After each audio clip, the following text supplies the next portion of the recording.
good? In case our stream goes down. Hang on. Okay. Yeah. Good? Okay. Good evening, everyone. If you could silence your phones.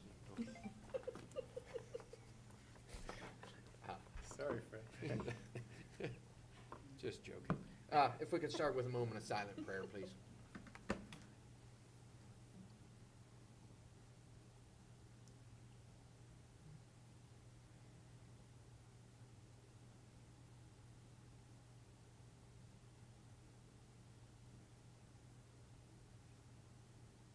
Thank you.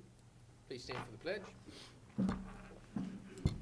I pledge allegiance to the flag of the United States of America and to the republic for which it stands, one nation, under God, indivisible, with liberty and justice for all. Call the roll, please. Mr. Swager, Here. Mrs. Davis. Here. Mr. Benton. Here. Mrs. Boer. Here. Mrs. Thompson. Here. Thomas. Here. Whomever. Reading of the notice. This is a public meeting of the Board of Education for the purpose of conducting the school district's business and is not to be considered a public community meeting. There's time for public participation during the meeting, as indicated in the agenda. Each statement made by a participant shall be limited to 3 minutes. Upon request of the superintendent, the district shall make reasonable accommodation for a person with a disability to be able to participate in this activity. This meeting replaces a previously announced December 8th, 2025 Board of Education regular session meeting. Recording is made of each meeting of the board as administrative aid and shall be preserved as public documents of the board. Thank you. Any additions or deletions to the agenda? I have 2 changes to the agenda. If you look under my section, resolutions 25, there's resolution 25-12-248 and resolution 25-12-249. Both are guaranteed maximum price amendments for our building projects. And you know that our timelines were very tight or close on these projects. The bidding process and is very intricate, so we didn't get the final numbers in until this afternoon. So there's a presentation we'll go through tonight, and we'll need some interaction with the board. But at some point, what I'll be looking for is to read a not to exceed amount for each of those resolutions, and we'll go through a process on that. So I'll need to add that to those resolutions. All right, thank you. Any other additions or deletions? No, nothing else. Can I get a motion to adopt? So moved. And a second. I'll second. Any comments, questions? Call the roll, please. Mr. Benton. Yes. Mrs. Davis. Yes. Mrs. Boer. Yes. Mr. Swager. Yes. Mrs. Thomas. Yes. Thank you. Any remarks by the public? Do we have anyone? You had a sheet. Yeah, I don't know if people signed I in or think if they people are actually just wanted signing to. in. Yeah. Anyone that wanted to address in a public comment? Just want to make sure. Okay, thank you. Moving on to presentations. So our first presentation tonight will really be 2 parts. One is to review where we are with all our construction updates, and you can look to the monitors, and I have a paper copy for you, and we're going to go through and just look at these projects, just to level set where we are, and then also we have the bidding process we'll have to talk through, and that'll take some more time. One of the items. Do we want to do Oh, athletics sorry. first? That's okay. Sorry, I'll sit down. I know you're anxious. You don't want them to have to sit Sorry, through anything sorry, else. sorry. Sorry, Okay, Jeremy. anyways, I think Tim interrupted me, but anyways, we want to do athletic recognition because students are more important in all this. So we have, Aaron Geis is going to be here to make a presentation, so if you come up here and who we're honoring tonight.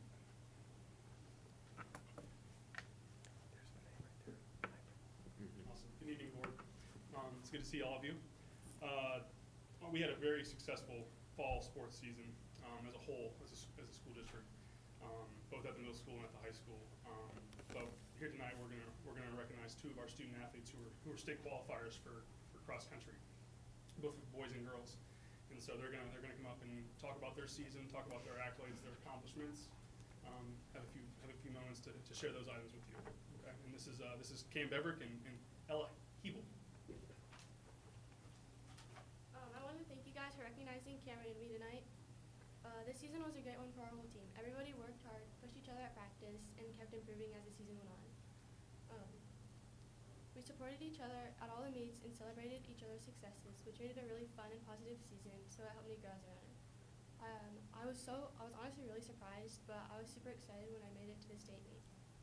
I wanted to thank my coaches for supporting me and allowing me to do both cross country and soccer. They pushed me to work hard and improve. I want to thank my teammates for always cheering me on at the meets and pushing me at the practices. And to my parents for driving me to the practices, coming to all my meets, and just supporting me the whole way. Thank you again to the school board for recognizing this. It really means a lot to me. Thank you. Thank you. Congratulations. First of all, I would like to thank the board for allowing us to be recognized here, and it's a very special opportunity for us. We're very proud about our accomplishments, so thank you guys for allowing us to be recognized and giving us this opportunity. Second off, I want to thank my parents and my coaches for continuing to push me throughout the season, throughout my career. I've been running for 6 years, so it's been quite the journey. So I would definitely like to thank them. I couldn't do it without them. It's been a long journey. It's been fun, but I'm very proud of my accomplishments. This year I won 3 meets overall. I won the Heath meet, I won our home meet, and then I won the LCL meet, so I was proud about that. And then our team had some great accomplishments too. We went to the district meet, and I think we placed 6th overall in the district, so we were very proud about that. Very proud of my teammates to be able to run through those tough races. And then I went to, after the district meet, I went to regionals and placed 16th there and qualified for the state meet for the 2nd time. So very proud about my accomplishments, but overall, thank you guys for allowing us to get recognized and giving us this opportunity. We really appreciate it.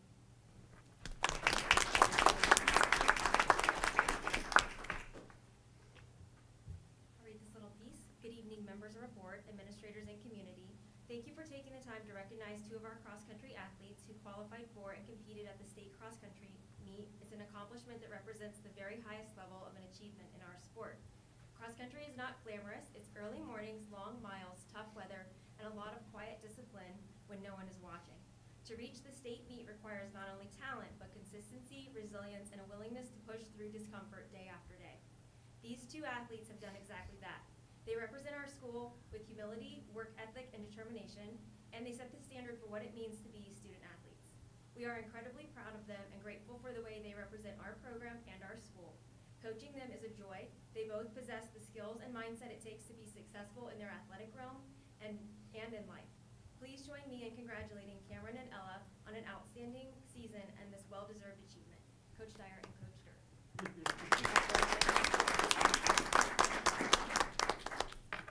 It is an honor for these guys. They appreciate it. They were excited when I made the calls and said, hey, you're going to be recognized.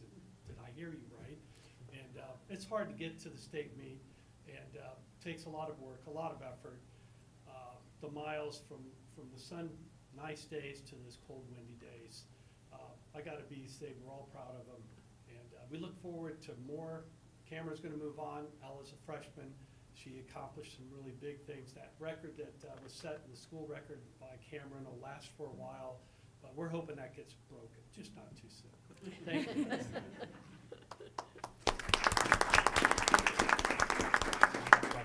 No, you two don't get to go that quick. I got questions. I got questions. Come on back. I got questions. What are your PRs? Mine's 1945. 1945? That's great. Excellent. That's great. My PR is 1556. 1556. Wow. Okay. That's amazing. Congratulations. Wow. I'm just curious because I never know what, time-wise. And I'm amazed. My daughter That's really ran good. cross-country, and she was not a cross-country runner. She was number 6 on the team, right? Yeah. As you run, right? Yeah, But you have to have the right number of people. But cross-country has a lot of, I don't know, it's painful. You have to really be dedicated. It's not a glamorous sport, but it really shows the character of the people that run cross-country. And that character is going to carry you through life, and you're going to accomplish great things, because to be a great cross-country runner means that you're really committed, and you're going to commit to other things in life, and you're going to be highly successful. So thank you for thank you coaches for making the program so successful. And not only are the students dedicated, the parents, if you go to the cross-country meet, the parents have to run about a mile to catch you at Well- 5 different points. You know, they got like 3, 4, 5 different Well, viewpoints that they can actually And, see their and the child challenge run. is that these students are very quick. My Yeah. daughter was not so quick, so I had plenty of time. You had a little more time to get there. I need to go on guard. Excellent. Well, congratulations, very well done. Congratulations. Thank you. Thank you, congratulations. If you'll Yep. step up behind the board, we'll get. Yeah, come on. Yeah, I don't know. Coaches? Well, Yeah, coaches too. then we're gonna have to scoot in. Yep, scoot in. Sure. Pure leaf branding. No. You're gonna have to scoot in. All right, no, yeah. Oh, we supposed, Just a minute. no. You gotta scoot down. We're gonna scoot down. Oh, you want me to sit? I don't know that I can. You can move in. It doesn't matter. We can scoot in. There we go. Perfect. All right, everyone this way. Thank you. Thanks. Hold on. Oh, come back. Oh. no. Oh, man, parents, I don't know about you. Come on.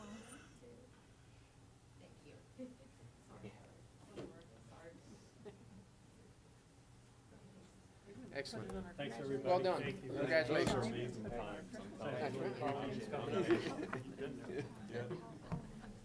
My daughter was like 26 minutes. Personal I think record. 25 something was. Yeah, the your quickest she personal ever record.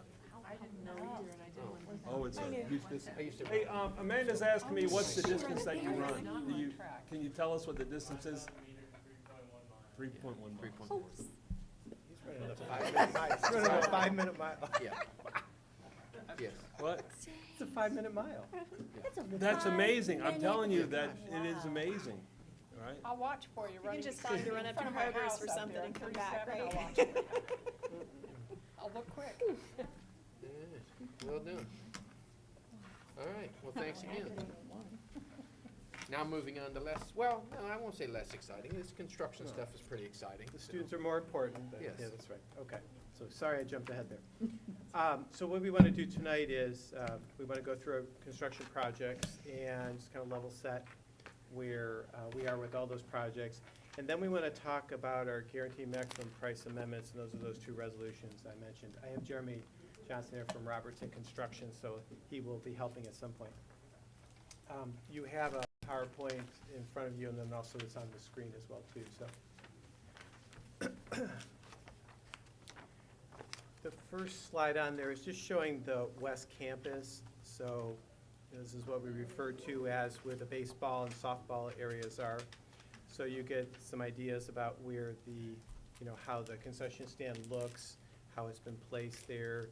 There's been a lot of work on that, so you can see that, that rendering there.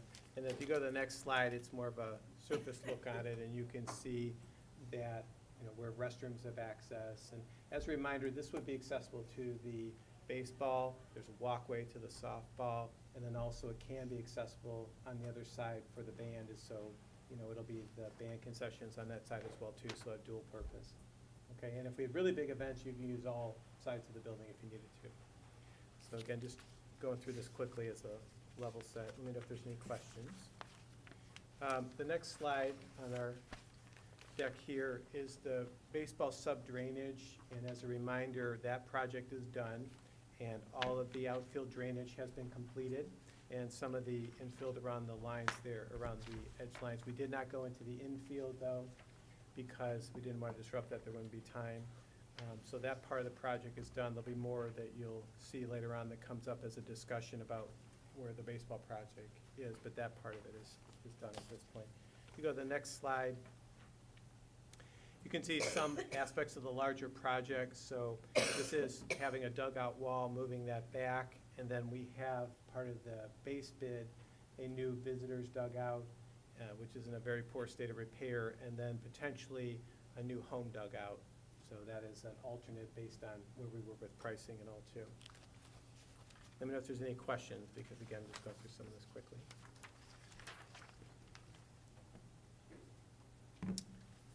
If you look at,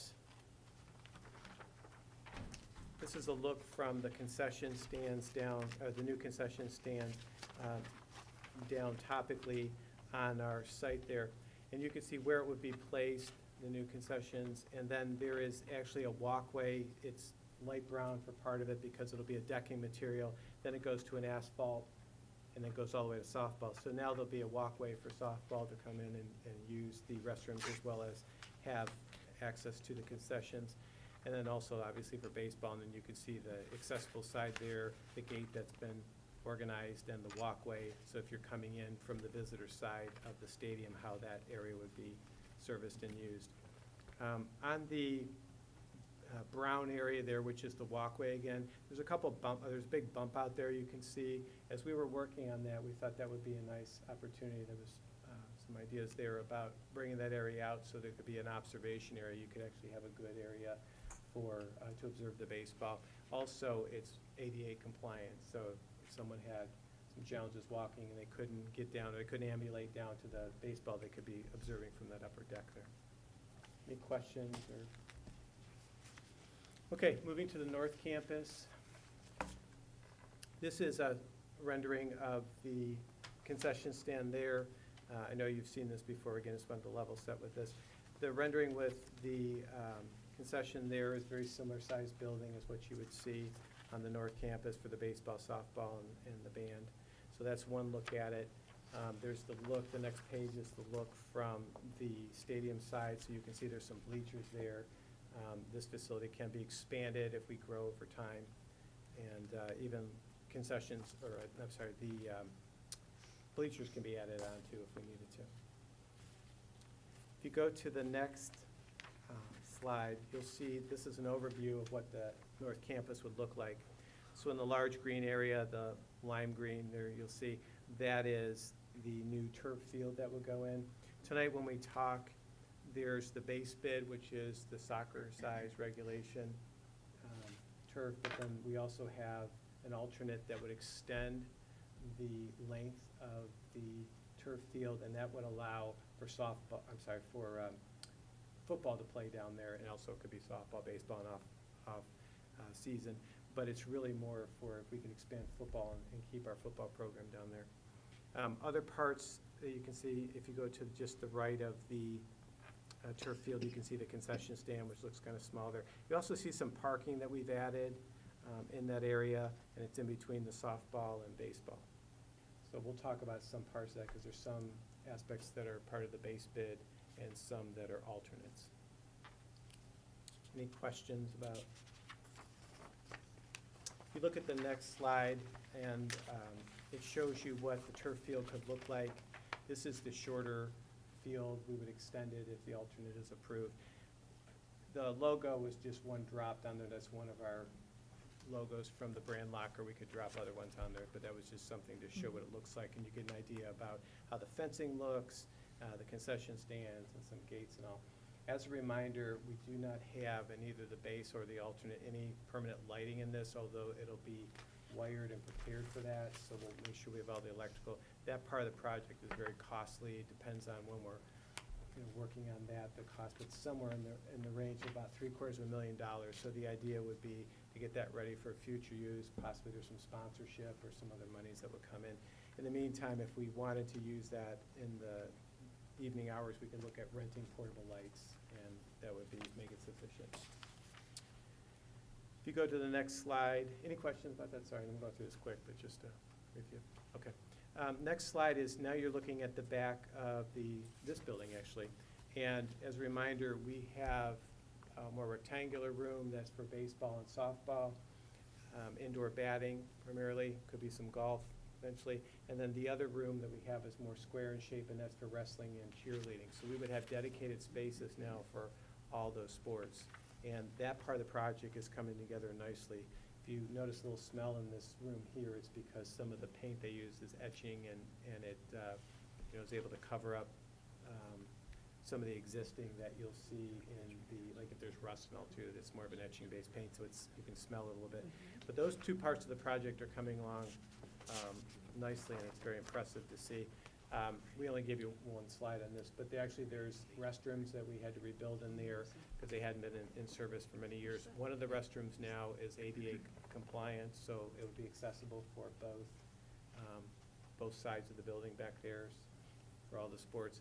And then also we have a janitor's closet with water and small think, and a storage area. So that way wrestling, for example, can now actually clean their mats. As you know, they don't have that available down at the GOA barn, so we want to, that'll be a significant upgrade.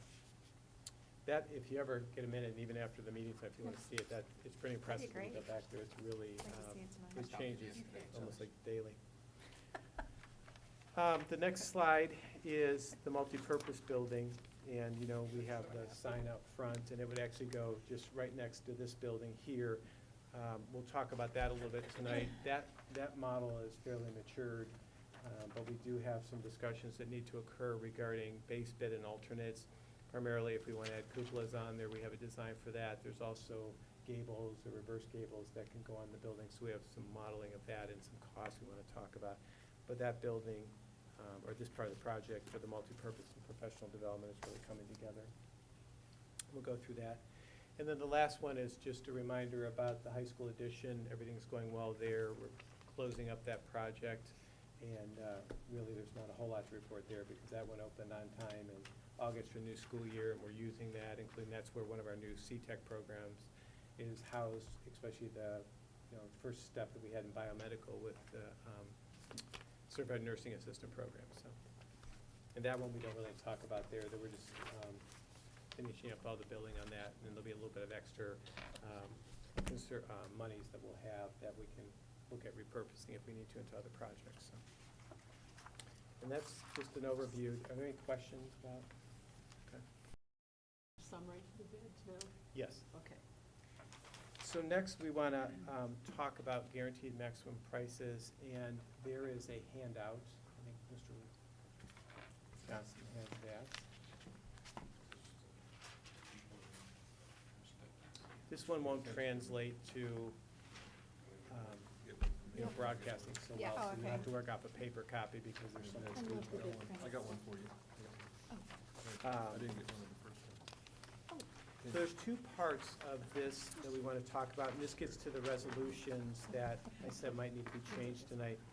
So we have a guaranteed maximum price, or GMP, guaranteed maximum price, or GMP. The first one is number 4, and that'll be for the multipurpose building, and that one sits by itself as a GMP. We have a separate design firm or architect with that one. The other one we want to talk about is GMP Amendment 2, and that's for athletic projects. So we're going to talk separately about the north and the west campus projects, but when they'll aggregate into that guaranteed maximum price, then we'll put that together. So it's all going to be one price that we're going to put together, but we're going to talk about them separately. Talk about separate. There are different design firms as well too. That's part of the reason why the GMPs are clustered like that. Okay. When we take care of the building, we always treat them as separate projects. Felicia tracks that. We do that with our design teams. But when it comes to the architect and how it'll meld together, but we'll keep them parsed so you can see how those fit together. So what you have in front of you, and I give Mr. Johnson a lot of credit for this on behalf of Robertson. So last week the bids closed, and some of these projects are small by construction standards. So one of the things that Robertson did was try to package some of these because there might not be enough for a concrete or construction firm, or a cement firm to come out for one aspect, but then they could package some of these so that they'd come out for multiple projects, because Robertson is the construction manager for all these projects. We don't separate the GMPs that way from a functional standpoint. So what you have in front of you, if you look, is on the bid summary. The first one, you'll have the first table there, and that's the multipurpose.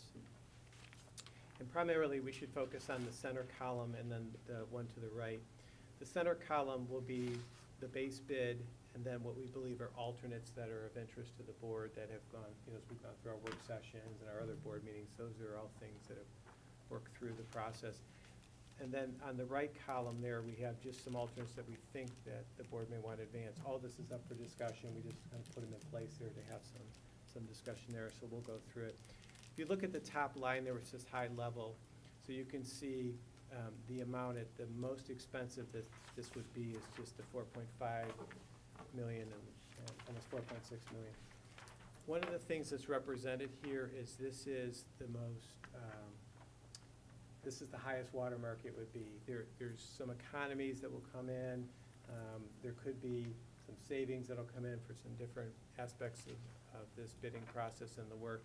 But right now, we didn't want to have to come back to the board if you make a decision and say, okay, here, it's $100,000 more or something else. So whatever we look at there will be the highest amount. The next line that you see is the budget, so you can see for the multipurpose building, as it stands at base, it's under budget, so we can talk about that. If you go to the next table, that's the North Campus. Again, these two fit together, North and West, but we have them separated for this. So you can see that we have the same process here. High level, this is the maximum budget that we, or the maximum cost that we project, and then we have the original budget. We also have alternates in that second column.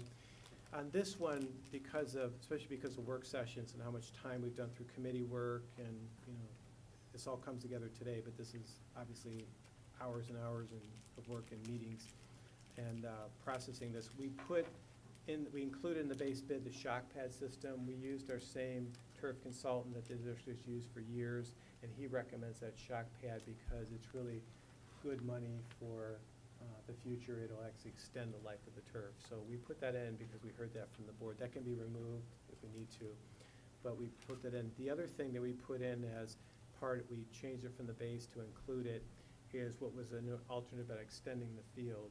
We really believe with the North Campus, it's good to make sure it's available for football as well too. So there's an approximate 30 feet that gets added, and that's included in there. So you see that all in that price. There's other alternates in there that we did not advance forward on that right column. I think through the entire process with any of these, we can look at this at a later date, and if some budget savings come in, we could say, okay, we didn't, for example, approve some pavement projects, but if we secure some additional money through cost savings, do we want to then add the pavement to it? And I think there'll be a rolling process. The next section is the West Campus, so that'll be the primary baseball, softball, and the band concessions.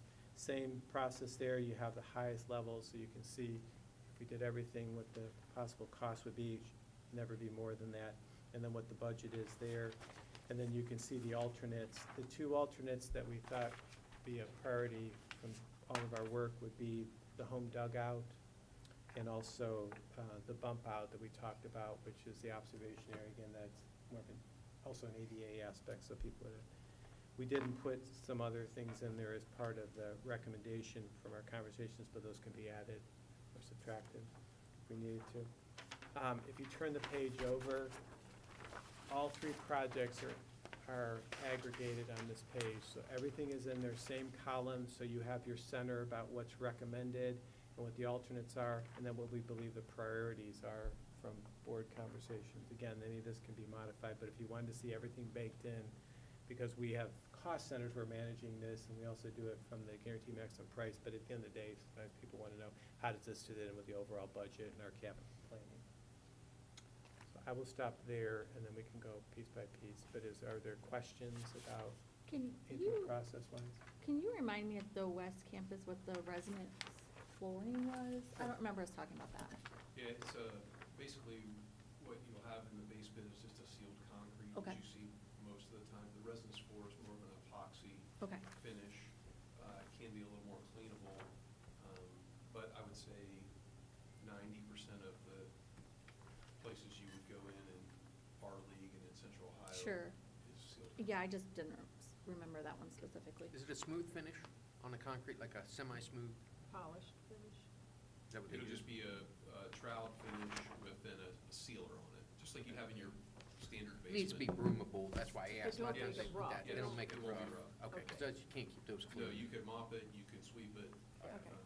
You could wax it if you wanted, if that's probably, you gotta use the right wax or somebody will bust their keister. I was gonna say, do we need that same type of flooring at the North Campus for the That's for outside, not, I was thinking inside the concessions. That's why my brain was not making the connection, so never mind. That makes sense. Other questions about the alternates or? Well, I was gonna base ask, can we bids or- just go a little bit slower, and I apologize, on the North Campus, can we just go a little bit slower on that one, so that I refresh my brain? Sure. What we're talking about with goalpost footings, so that's, we're actually gonna put the footer in for the goalpost, just not putting the goalpost in, we're gonna put the placement in there. It's an So- alternate. Well, Well, I Yeah. apologize, no, alternate, to- but, what are we doing? Think of it, read left to right. So if you look at the columns, the left column, leftmost column is, call it the base bid with no alternates. The only alternates that are, I'll say, included are the two referenced by Dr. Wagner at the North Campus, which involve the turf. So if you were to select the right column or the left column, you basically would select no alternates. The Okay. middle column is if you selected every alternate. Okay, so when you look at the totals at the bottom, that's why you see the deficit. It goes from a, under budget to over budget, or however you want to look at it. And then the rightmost column is, we've just kind of picked a few of the alternates in the center column that you've heard you prioritize in prior conversations. You could have an infinite number of possibilities here. We can take anything out, put anything in, but right now, if you were to say, we'd like to go with the rightmost column, the foundations and the goalposts aren't in. That doesn't mean you can't add them over the course of construction before we put the turf down. That doesn't mean you can't add them tonight. But basically, the left column is nothing but the two turf alternates. The middle column is every alternate on the list, and the right column is a handful of alternates that we feel like we've heard you prioritize. And Jeremy, on this real quick too, so let's say, for example, the board didn't select an alternate right now, but this project's progressing. You'll give us a deadline and say, okay, if you don't make a decision by April, let's say, for example, then we would have the opportunity to say, if we want to do like the foundation or the footings for that, we could, you need to let us know by April, let's say, and if we have cost savings, we may say, okay, we have cost savings, now we can take some of those monies and push it And towards put the it towards footings. that. Yeah. That would be something. Yeah, that you and could then they'll tell us through the construction project where some of those timelines, where the break, or where the go, no-go is on that. Well, and I guess this may be a dumb question, but again, the goalpost footings, is that just placing the footer there? And then if we want to come back later, but it's best to do that maybe now rather than come back, okay. And the goalpost, are we talking are these the goalposts for football, or is this the goalpost for soccer, or the goalpost for lacrosse? It's just the football. Football, okay. I just want to be clear. No, this is good. I mean, This is there's a excellent. lot of I don't think detail with this, and, anybody's and asking, some of this has matured through the bidding process. Well, and there's, if you think of this as a funnel, there's just reams and reams of data, both bids and bid documents, and we're trying to funnel it down into what we feel is a consumable thing, but ask as many questions as you want, because there's tons of information that's backing all this up. So when we talk about the shock pad system 1 and shock pad system 2, we just need one shock pad system, correct? And it's just, we've included one in there, and so I'm assuming our consultant recommends that, okay. Yeah. He's actually been really helpful. We He's use the very same- good, Yeah, we yeah. use the same consultant we have in the past. He's been really helpful to the team. I and we assume that's had- Milo. I Yeah. just shook my Yeah, head. Milo. Yeah. Mhm. I And, want to be sure I told you right. yeah, no, it is Milo. And we've actually had him with the design firm, with the architects. so it's He was been good. extremely helpful when we Very redid the turf capable. on the football field. Yep. Well, he was, Yeah.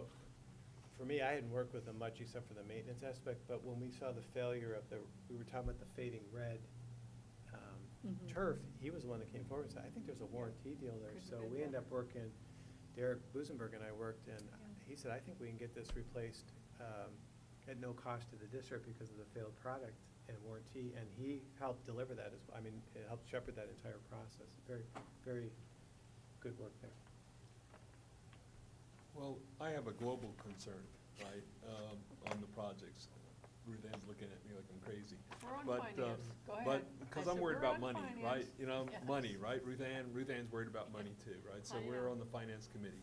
So, the challenge that you have is when you look at the total, all the alternates, you're 1.2 million, okay? If you just do the base bid, you're 267, right?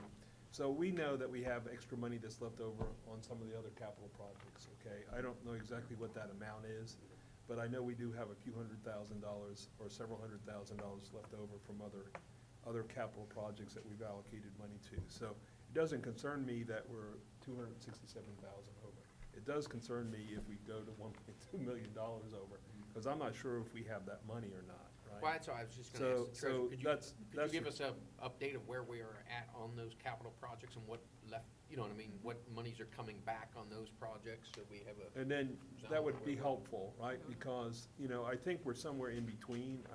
We made, the 862 might be okay, but I don't think we have 1.2 million. But but Felicia can tell you better, right? So your instincts are exactly right. We do have the financial ability to take care of the recommended and the high priority alternates within the current budget for all these projects. Because of dollars that have shifted, where funds have become available from one project. And I reworked all of those today just to Yeah, check make that, sure. and, yeah. You So, good? Well, Felicia has all the answers, I just have the Well, questions. I think that, the shock pad system too should be a credit on the balance sheet, shouldn't it? If we're taking out the alternate turf system as a credit, shouldn't we be taking out the shock pad system too, because we're only gonna do one shock pad? Yeah, we would need, I mean, wouldn't that We be a would need credit to on this adjust balance that. sheet? yeah. Yeah, it Not would that, be. not that I can find $100,000, but I can find 15. Yeah, It's no, great. you're absolutely right. We'll It's take one or it. the other. Keep looking. Yeah. Yeah. I guess for me, the But I question. mean, if you're talking that this is a total here, Are we talking for the board is first, or are the recommendations in the high priority alternates where we want to focus the first conversation of this and move? Or are we looking at all alternates? The conversation, not approve, I'm saying the conversation, do we want to narrow it down to that column and start talking about that? Yes, I do, because I want to ask, this we could do on the recommended and high priority. At the 862, we can do that without pushing the PAC monies forward to this to cover any shortfalls. I don't want to touch the PAC money, because I still believe in my heart that whatever's behind there, the utilities need to be moved, because the growth is going to take place behind the PAC. We will need to expand that area. So if we don't do it now, while we're playing with the ground, we've made a mistake. So I Well, would want to do it now, and I don't want that money to come out of I don't want to make up that money in these dollars. And it may come from that, is the problem, right? Is that, because that's a big chunk of money, right? So if you're looking at Right, but the. I think we should weigh that heavily. Do you really want to do that? And what can we do in the high priority alternates that's more valuable or as valuable as that would be to us? That's where our considerations are. When you look at the overall budget, there's about $500,000 of that, call it $900,000, that's from the PAC. So if you carve up that $900,000, there's about $400,000, right, of the 900, yeah, there's about $400,900 that we can recover from other capital projects. You put them together, it aggregates at about 900. And does that include the interest and everything that we've earned? it does. So we, when the board set this money aside, we invested it Right. separately. And we'll have about $480,000 from interest earnings to put toward this. We also haven't looked made at up the some of shortfall. the, We didn't make up that 800,000, so we're Made still. up half of it. Yeah. Right. Right. and we also looked at, Unless we pull that PAC. Right. we also looked at, we haven't built a board office.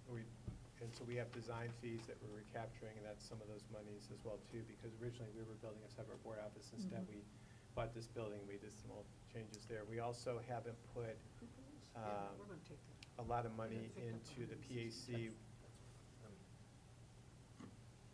We're finding more monies. Yeah, we haven't put a lot of money into the PAC. We just did the seat study on that, so we have design fees that can be recaptured from some of that work as well too.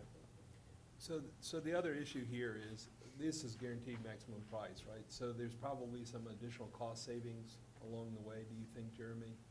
Do you think that Historically there's- speaking, we have, but Yeah, we've No been very guarantee. judicious with things like CMR contingency and, we typically have a little bit of savings. We don't have a ton of allowances in this project like you would for a larger project, because we have a couple allowances for soil, particularly at the north campus, and a little bit at the multipurpose. But the one thing you can be sure of, unless something changes in the scope or there's something unforeseen, you're not gonna pay any more. Right. Okay. Because that's a guaranteed maximum price. Now, if you add something, if we find a mastodon, Yeah. then Set it aside. things happen, right? But There's too many kids to get up on the stage.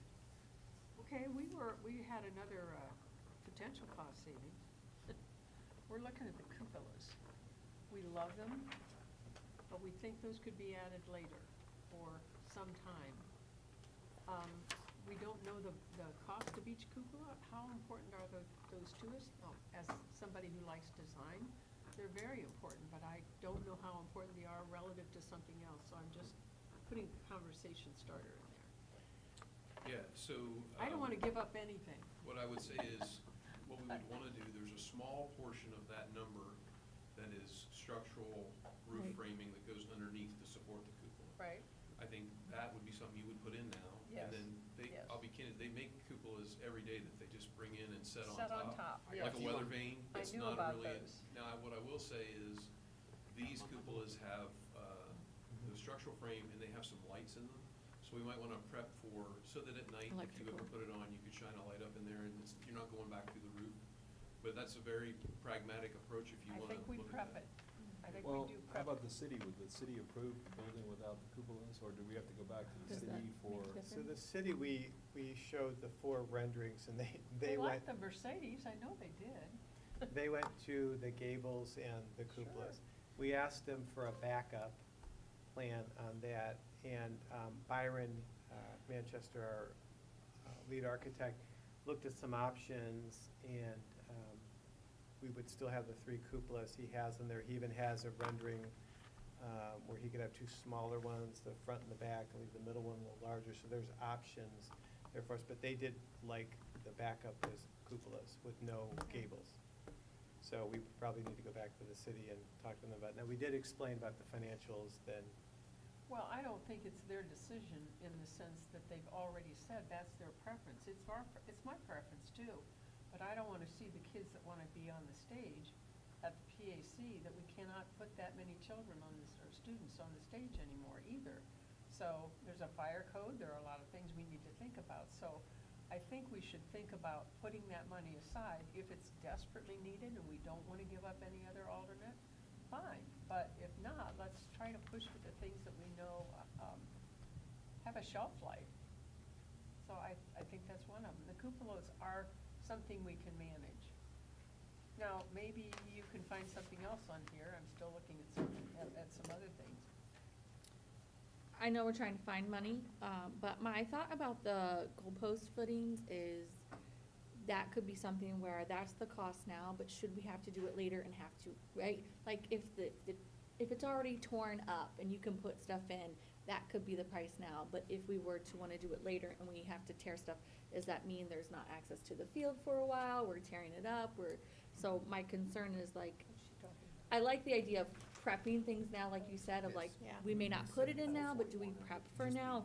Because my worry is if we decide in a year or 2 we wanna do that it could cost more and it could leave us potentially with a part of the field that we aren't able to use for a while.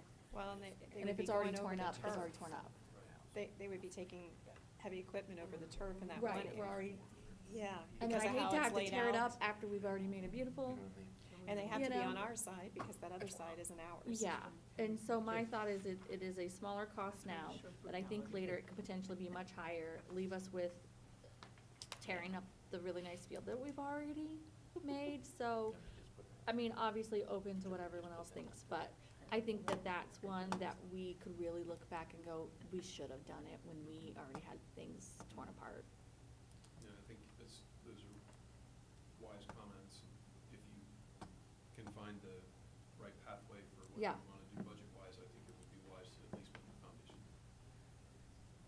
My preference would be to remove the cupolas for now from the cost.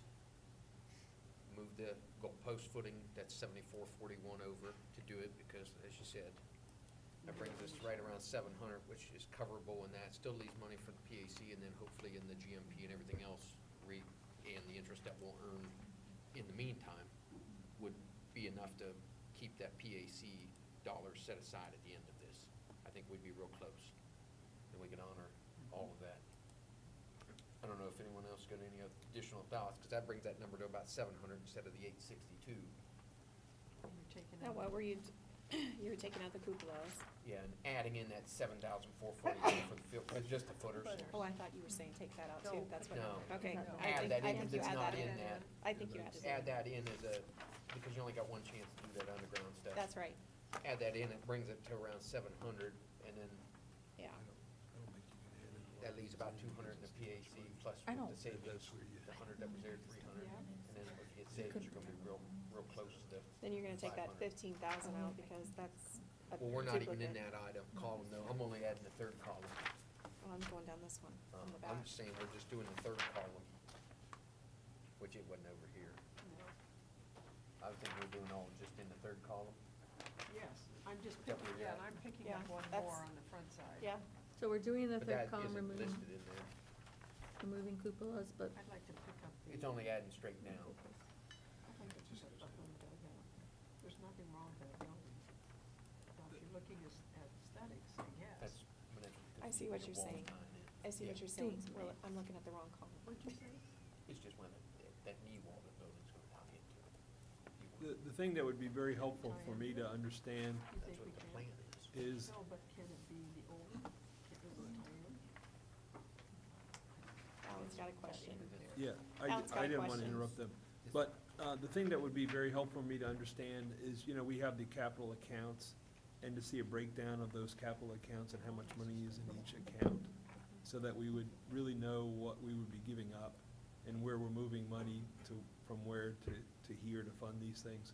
And I think at the end of the day, for me at least, you know, we always try to be within budget, right? We always try to manage everything with the funds that we have available, right? So this is another one of the choices that we've always faced in the past, right? We can't do everything, right? But we can make a conscious decision on what we think has the most value for our residents, for our students. And if we could see what we're gonna be shifting money away from to fund these alternates and to make these projects whole, I think that would help us as a board. So if there's a way that we could generate that information and provide it to the board, Felicia, We're gonna be that would voting on a great. GMP tonight. We're gonna do. Yeah, I know, but can we add further alternates? Can we, Well, that's kind of where can I'm we do at. like a base approval tonight, and then as we have the money, can we add it? Can we see where we're What we gonna take did the money before, away, Don. and That's then fine. add it back at a later meeting? That would be my suggestion, so that, you know, I'd hate for someone to make a decision tonight and then have a regret, right? Because we don't know where that money is gonna come from to fund this alternate, We've right? always done that. So if we could approve like the base bid, we're only like 267,000 over, right? I know that that's easy to come up with that money, okay? So when we're talking about coming up with $800,000 or $900,000, that's gonna be harder, and we're gonna have to make some harder choices to come up with that total amount of money. So I would prefer to at least, I would personally like to know where that money would come from, and I don't know if my fellow board members would like to know. I think she answered that, though, because we have it in the projects We have it in the currently. project, It's just but- coming out of the other So- capital and But this again, interest. part of it was coming out of the PAC, right? Yeah, so there's a, well, go ahead, there's about $900,000 that we can, go ahead. You want me to? Yes. Okay, so part of where we would recapture dollars is, if you recall, we originally were gonna build a board office and we put money aside for that. We didn't spend that money on the board office. Instead, we bought this building and then we used some of that money to also work on the athletics, you know, at the back of this building. But there's design fees that we did not pay the architect for a board office, so that's about $200,000. So that's 200. I say about because it's actually a little bit more, but conservatively it's 200,000. Okay, so that's 200,000, Yep. and then what's the next And one? then on the PAC, in addition to the 500,000, we also had design fees on the PAC. Because remember, we talked about utilities, moving walls, additions there. That's another $200,000 that So we the could. PAC was 700,000 total, is what we have earmarked for that. Well, Right?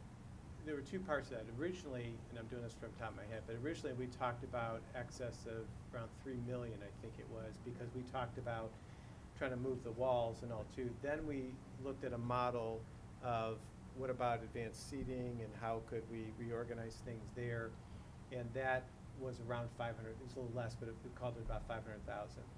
But if we were go back to the original part, there's construction costs and there's non-construction costs, which a lot of that involve design with architects. When we were looking to make, I'll call it major renovations to the PAC, moving walls, utilities, there was design fees in there. I want to say it's like 246,000. I should be citing that exact, but it's close in there. We said we could recapture 200,000 of that as well too, so that's 400,000. of the money. So 200 from the former board office and 200 from redesigning the PAC. And it would still leave 500,000 in the PAC. Then we have 500,000 for the seats and, Okay. and any kind So of make sure refurbishment, so everything that's your is- 900,000. Now, Okay. there is some, there's Make sure some, you understand. interest savings and Okay. some others in there too. So then it's 200,000 plus. Yeah, so that's your 400,000. $900,000 at a high global level, you know. I mean, we could ratchet down to the dollar, but So, that's, not to, the way I understand, just say we wanna do all the high priorities, 862. How much in interest did we earn? Did you say 400? we will. 438. 438, and we got 200 in the school board Yep. design. Yep. That's 638 of the 862. If you remove the cupolas, we're at 700. We're now talking $62,000 Yep. Okay. to well, do that's all the fine. alternates except for the cupolas. And you still left the 500,000 That's, in yeah, for the that's, PAC. and then we right? may have other So that's savings fine. or earnings. So I just want to make sure And then that, I'd say that to we the leave the money for future PAC, board, because that's what Ruthann Then is you guys can suggesting. come back and discuss cupolas when you try to have Okay. costs come in and see, All right, that's See if you have fine. any you know, what's contingency left. doable. Do you have any contingency left? Okay, that's You're fine. smiling already, this is not fun. But, and if you tell it, like, if we can agree on what you want to fund tonight with what we Well, talked about, and then if there's other, like, secondary, and we go through this process, like, That's cause, what I think. yeah, cause we'll have to, Well, that's kinda project. what I wanted to get to right Okay. now with the board. If Right. these recommended and high priority alternates, if we remove the cupola, Mm-hmm. add in the 7441 for the Yep. Post, goalpost foundation, yep. Yeah. that brings that to right around 700,000. It's 705, I think, 704, 180 or whatever it'd be, right? Cause you're subtracting out 165, 852, you're adding in the 411, Mm-hmm. Yep. 7441 rather. So you're taking out 158,000. 158 off of that, 704. And in past projects, we have absolutely had a list alongside of our projects that said, gee, we'd like to have those, but unless we see our contingencies coming in, we won't be putting those back in the project. yeah. So it doesn't mean you just took them out and said no, that's why we don't wanna start a process with the design review committee, cause I don't know that we won't do it. I would hope we would do it, they're beautiful. So, The key to this is staying on top of the project, That's though, right. and knowing when the critical dates are, Jeremy. And you've been good at always like, hey, if you guys are really wanting to put those cupolas in, I need a decision in 30 days from now because Right. we're gonna be framing them in, we're gonna be. right. Now, on that 704, I do realize we're gonna have to build the structure to hold the cupola, adding electrical. I know you're gonna have to break that number out, but I'm gonna assume that's in the $20,000-$30,000 range, not in the $165,000 range. So let's say we do that. Let's do it as if we're gonna do it, cause sometime we will do it. So my question to the board then is, we're at 704, and if you just say you add 30, and that's 734, right? And that covers the preparation for cupolas. Are we comfortable with that? I am, but I don't know about everyone else. I am. Yeah, I'm comfortable Yeah, I'm with that, comfortable too. with that. Yeah. Are you guys understanding what we're talking about, and are you Yeah. comfortable with it? I I mean, got we've it. been around the No, block a little I bit here, so. got that. Jeremy, are you Yeah. understanding what we're talking about doing? Yeah. Okay. I'm gonna sit down and put it in the computer so that you Yeah, I have was a gonna number, so say, that- what, Yeah, yeah, I you'll was see gonna the ask exact. if you can give me, He'll need something to vote on, I get that, but if you can give me the actual numbers, so it'll be pretty easy because it'll be that GMP4 will be the multi-purpose, and that'll be minus the 165 and change, plus whatever we have for construction costs. If you can give me an NTE on that, and then on the, really the GMP2 will be easy because that'll just be Let's do adding, it'll be adding Yeah. 7441 to that. Yeah. That one's easy math, right? It's all easy math, as long as you add them up right. You've But you got, gotta, I'll double check it all.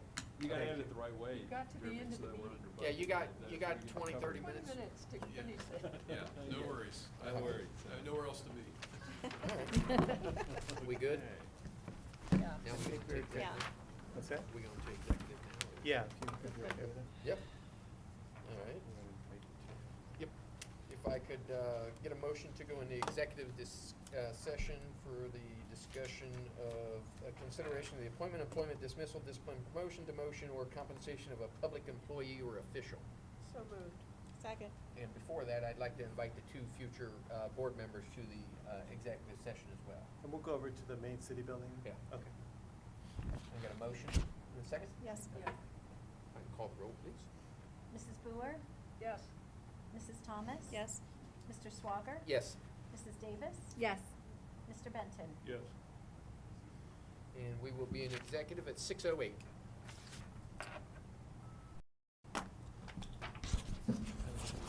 I'd ask that you turn your mic off just because it picks up.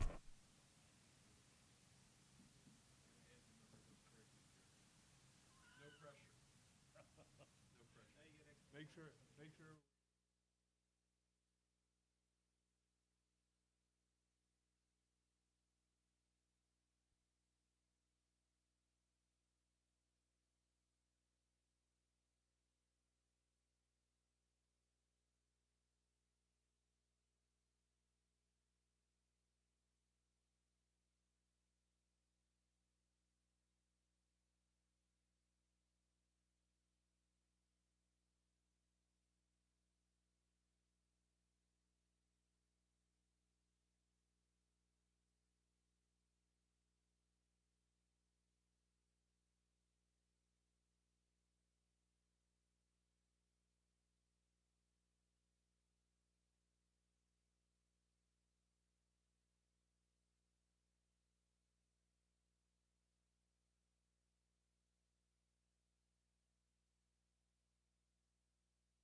7:07.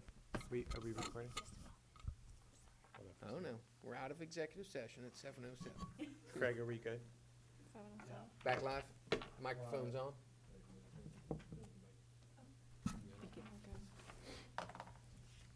right, on to discussions. Okay, so we just have a few committee reports tonight. So we have finance. Do you have a summary on that? Okay. Yeah. Okay, so we have finance, we want to review, and then all we have left is policy then too. If that's Okay, I'm what's gonna make it going really quick, because I know there's a lot of people here, and finance is an exciting topic. But anyway, we looked at all our capital projects. You know, we talked about some of them tonight. We talked about funding for the different capital projects. That's why we kind of knew that we had some money left over in some of the accounts that we talked about moving around earlier at the earlier portion of the board meeting. So we looked at the investment portfolio that we had, and we alluded to that tonight too, right, where we earned an extra about $400,000 on the interest because we were able to move some of our money into higher yielding, still insured accounts, but we were able to negotiate with the banks to get a higher yield than what they were previously giving us. So that gives us some extra money. And we looked at also laddering some of our funds. The laddering is where you have different expiration dates on some of the maturities for some of the financial holdings that you have. So, and then there was an audit that she just completed, and we went over the audit. And basically, that's what we talked about in the Finance Committee. Okay. All right, and then we have 2 policy meetings, yeah. These are very short. In November, we did, most of our policies are related to safety, and 6 of them were on the Neola catch-up list that we had to update. And then we looked at 5 policies this last time, and they were including special issues regarding transportation, and they'll be on the agenda for the. We met on November 13th. Members in attendance: Stephanie Stuckey, Laura Kurtz, Renee Britton, Annette Price, Robin Wagner, Abby Fitz, and Brad Weirman. They had one individual professional development plan that required revision, so they worked through that with one staff member. Then they also have to look at approved professional development contact hours. They did that. And then they also set their schedule and talked about the replacement system they have. There used to be a kiosk system to manage the system, but they have what that replacement will look like. And there's dates there, but I won't read all of them because there's quite a few. And then their next meeting is January 20th at noon, so then I will report back on the next LPDC meeting after January 20th, and that's all for LPDC.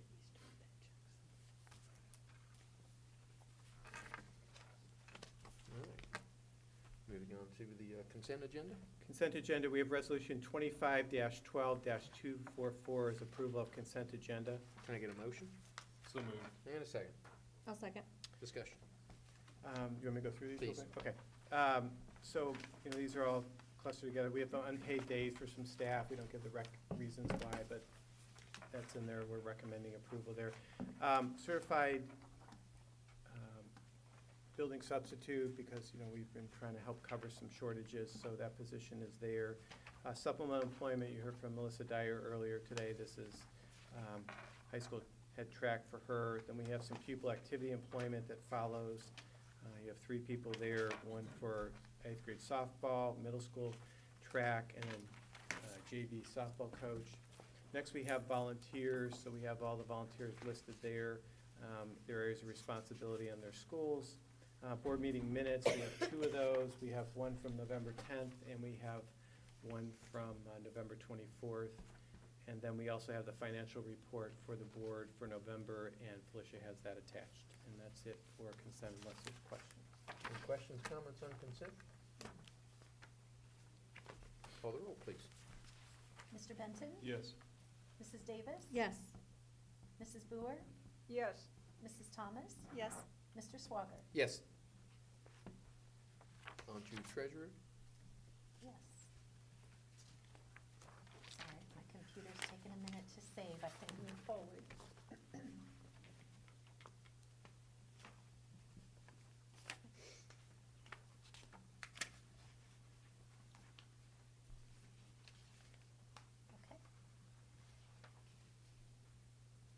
Resolution 25-12245 would be to approve donations. Can we get a motion? So moved. And a second.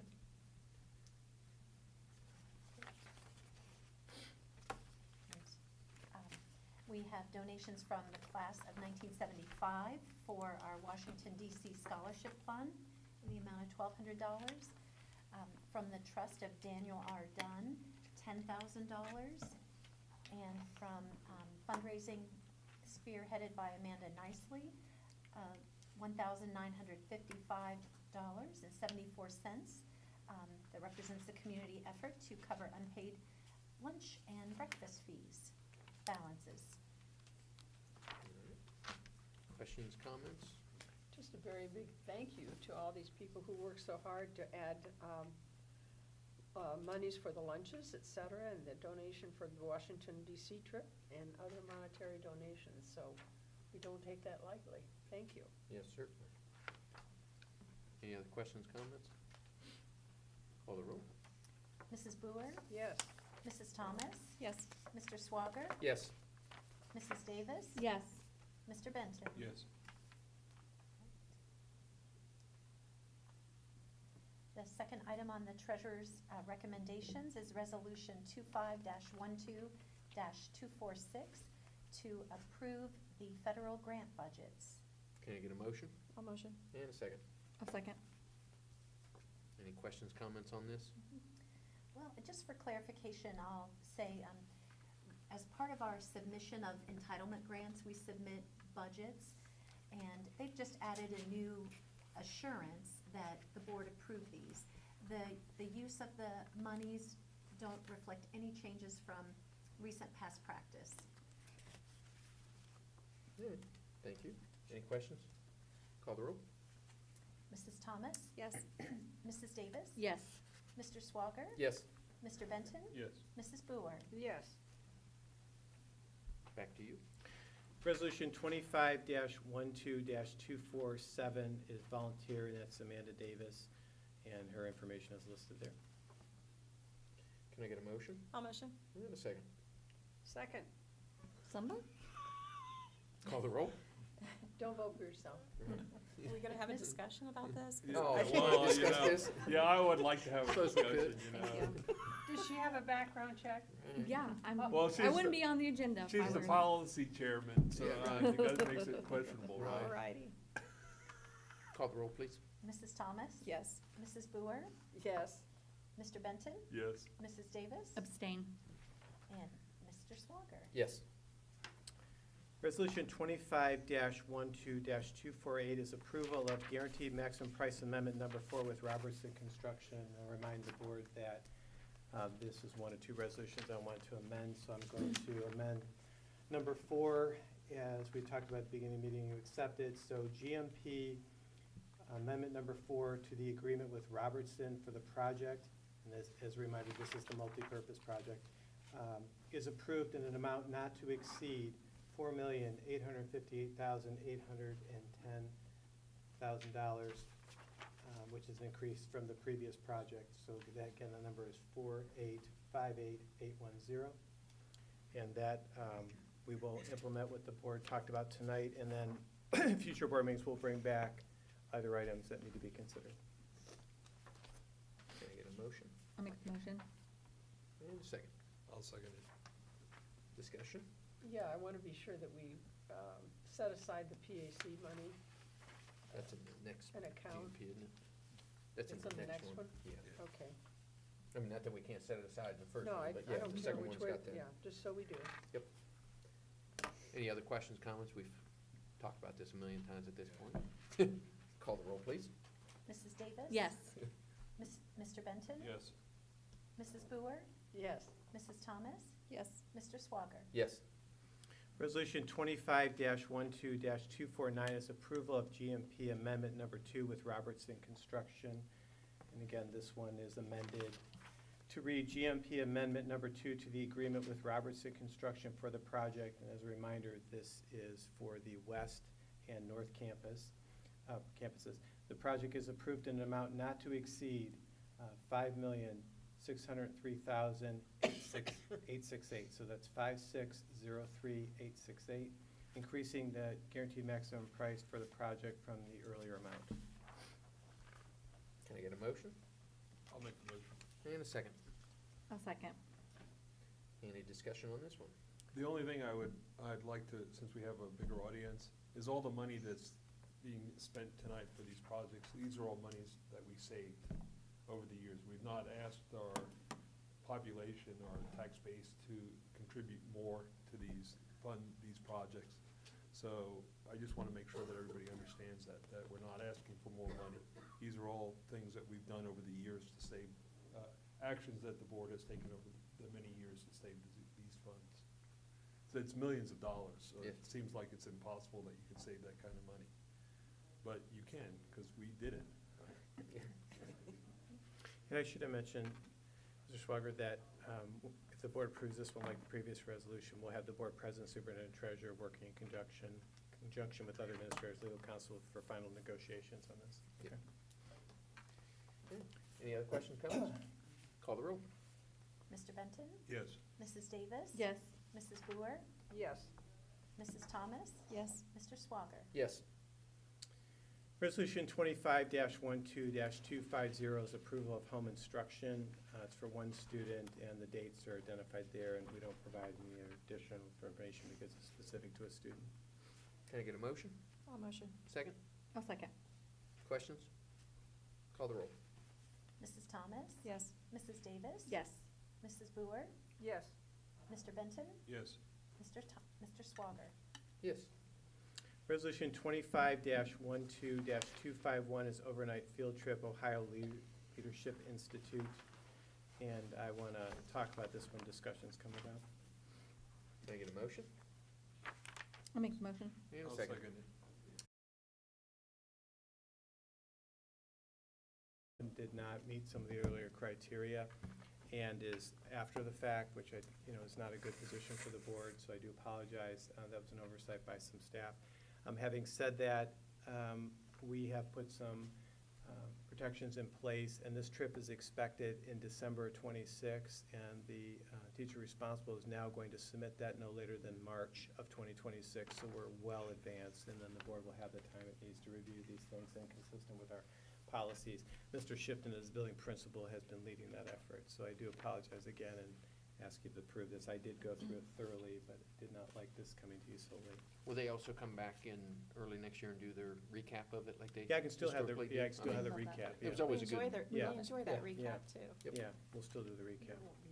I might show up that night, you never know. Yeah, we like hearing I about the won't, but country. I might. All right. Give me a call. Any other questions, comments? Call the roll, please. Mrs. Davis? Yes. Mr. Benton? Yes. Mr. Swager? Yes. Mrs. Thomas? Yes. Mrs. Boer? Yes. Resolution 25-12-252 is overnight field trip for the Big Red Band, choir, and girls basketball, and this one's submitted well in advance, and this is for December 2026, and the dates are listed in the board agenda. Get a motion I'll make the motion. and a second. I'll second. This one, there's been some questions from the board, so I'm happy to answer any questions. I would tell you that there's a lot of work being put into this. We had originally expected this to come to the board a little, probably even last month, but as a reminder, our football team did well, and we had a couple extra games there, so we ended up with, having the band prepare for those extra games. So this is coming to you about a year in advance. So, but happy to answer any questions about this resolution. I expressed my concern earlier today and Yeah. a couple weeks ago when we had our athletics and extracurricular committee meeting. Those concerns are still there. I'm happy to share them with the rest of the board if that's what you'd like me to do. Well, one of the things I mean- I thought is I have taken any questions like that, and I'd like to recommend that we take this back to committee. If the board approves this tonight, which is my recommendation, then we would also then put a caveat in there that you take it back to committee, and this can always be modified at a later date. I would tell you this date, though, because planning, this is a big trip and it takes a lot, so that's a suggestion I have to the board. And we definitely understand a big trip like this takes a long time to plan, but we also have, in curriculum committee and other times, we've talked about concerns about timing and this and the finances of that. And so, we didn't feel like we had enough time because we understand, like, they've got to make decisions on these things, they've booked things. But we do feel like we've been a little bit pressed to make a decision faster than we would have wanted to, because if they're planning this out 4 years in advance, 3 years in advance, 2 years in advance, then we think that there's opportunities for us to have better conversations about expectations for field trips, especially long ones with a large number of students. Well, We're talking 240 students. We're taking them out of school during exam time, which if a parent tried to do that to go on a regular vacation, that would not be waived. So that's a huge problem. Conflict of interest, ethics, I don't know, something like that. And it's also at Christmas time, and having all of my kids now graduated, I can tell you that enjoy all of your Christmases with your kids. Yep, goes fast. It really does. So to take them at Christmas time is hard, and I apologize. One of the things that we do want to, if the board approves this time, we take this to committee, is we do want to talk about the exam schedule, because I've had questions with multiple board, or from multiple board members about that, because the way it's organized now is they would have their normal exams on Monday and Tuesday, but they would miss the rest of that week. There is a rationale for that, and one of the things when we were looking into this to answer some of the questions is that because trying not to duplicate efforts and have the choir potentially go in a separate event from the basketball schedule actually influences some of this and when the overall trip would leave as well too. So there's a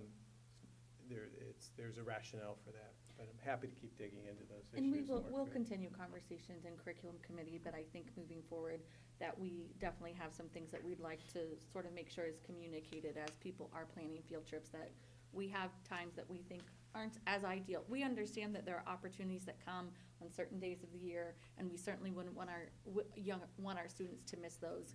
But we also feel like there are times of the year that we feel like are better suited for trips, et cetera. So we'll continue to kind of sift through that and maybe kind of, prepare a little more guidance on what we think timing and all of that stuff makes sense for trips like this.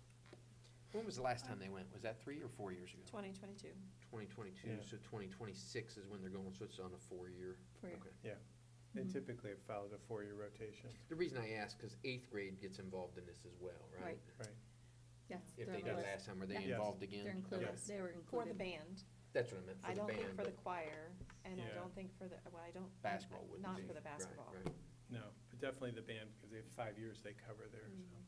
And that was part of the idea with the cycles, as I've researched this, is so that at least if you stayed in band for 5 years, you get the opportunity to go on one of these overnight trips like this. Well, and I'm not sure, I would hope that the travel company mentioned this, but Disney changed their policy February of 2025, and no one under 14, 14 and older can go through the park on their own, but 13-year-olds cannot. They can go with a sibling, but they have to be with an adult otherwise. So we're taking kids that are that age, and that's Yeah. gonna be a problem, because that's not what happened at the last, So those things I think need to be discussed. I mean, I think, Yeah. yeah.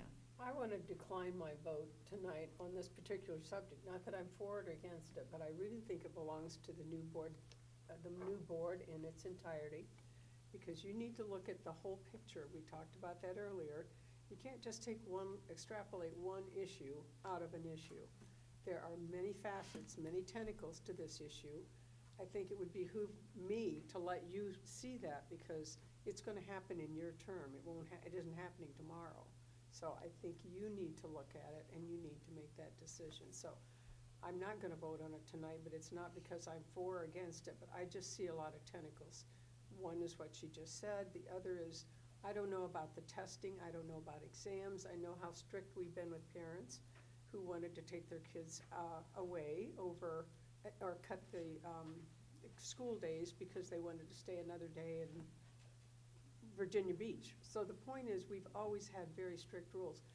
If we're not gonna do that anymore, it's great, but we need to reset the policy, reset our expectations, so everybody knows what that is. So I'm not gonna vote for that reason. If it passes, it won't matter. If it doesn't pass, it's not gonna be pivotal on my vote anyway, so. Do they have commitments they need to make prior to That's next my month? understanding is they're trying to get some of those commitments in place. Like, for example, some of the hotel costs have come in much greater than expected, so they're trying to get that pared down. They want to make some commitments there. And the next board meeting is 2 weeks? January. January 12th, as it stands right now. Any other discussion?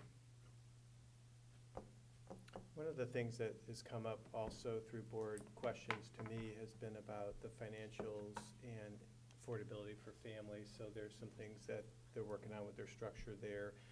And I haven't had a direct conversation with the booster, but I do know that they have provided support. So there's some things for families who may have some needs. I think that's being formalized. It's something more we could talk about in committee too, because I know with financial challenges, that's a concern to the board as well. So we're working on that. And I would just say some of us feel a little bit rushed to make this decision because we do understand that decisions have to be made, hotels have to be booked.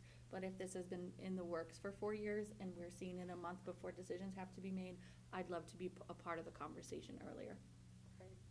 And we can even start talking about 2030, assuming that's going to be an expectation as well too. So if there's changes, we can start working on that well in advance. Do we have the academic calendar for 2030?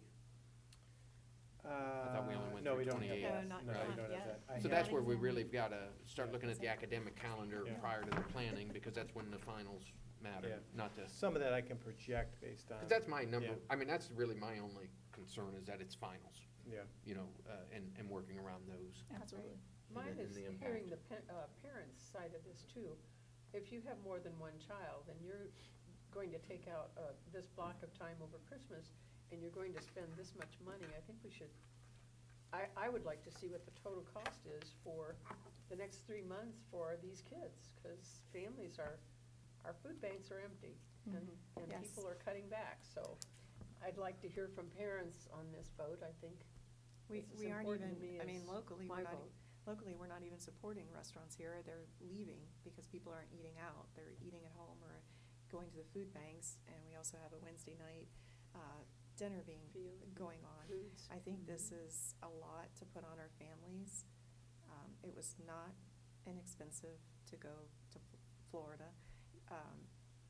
As an individual, it was $3,500. As a parent to go, that was just myself.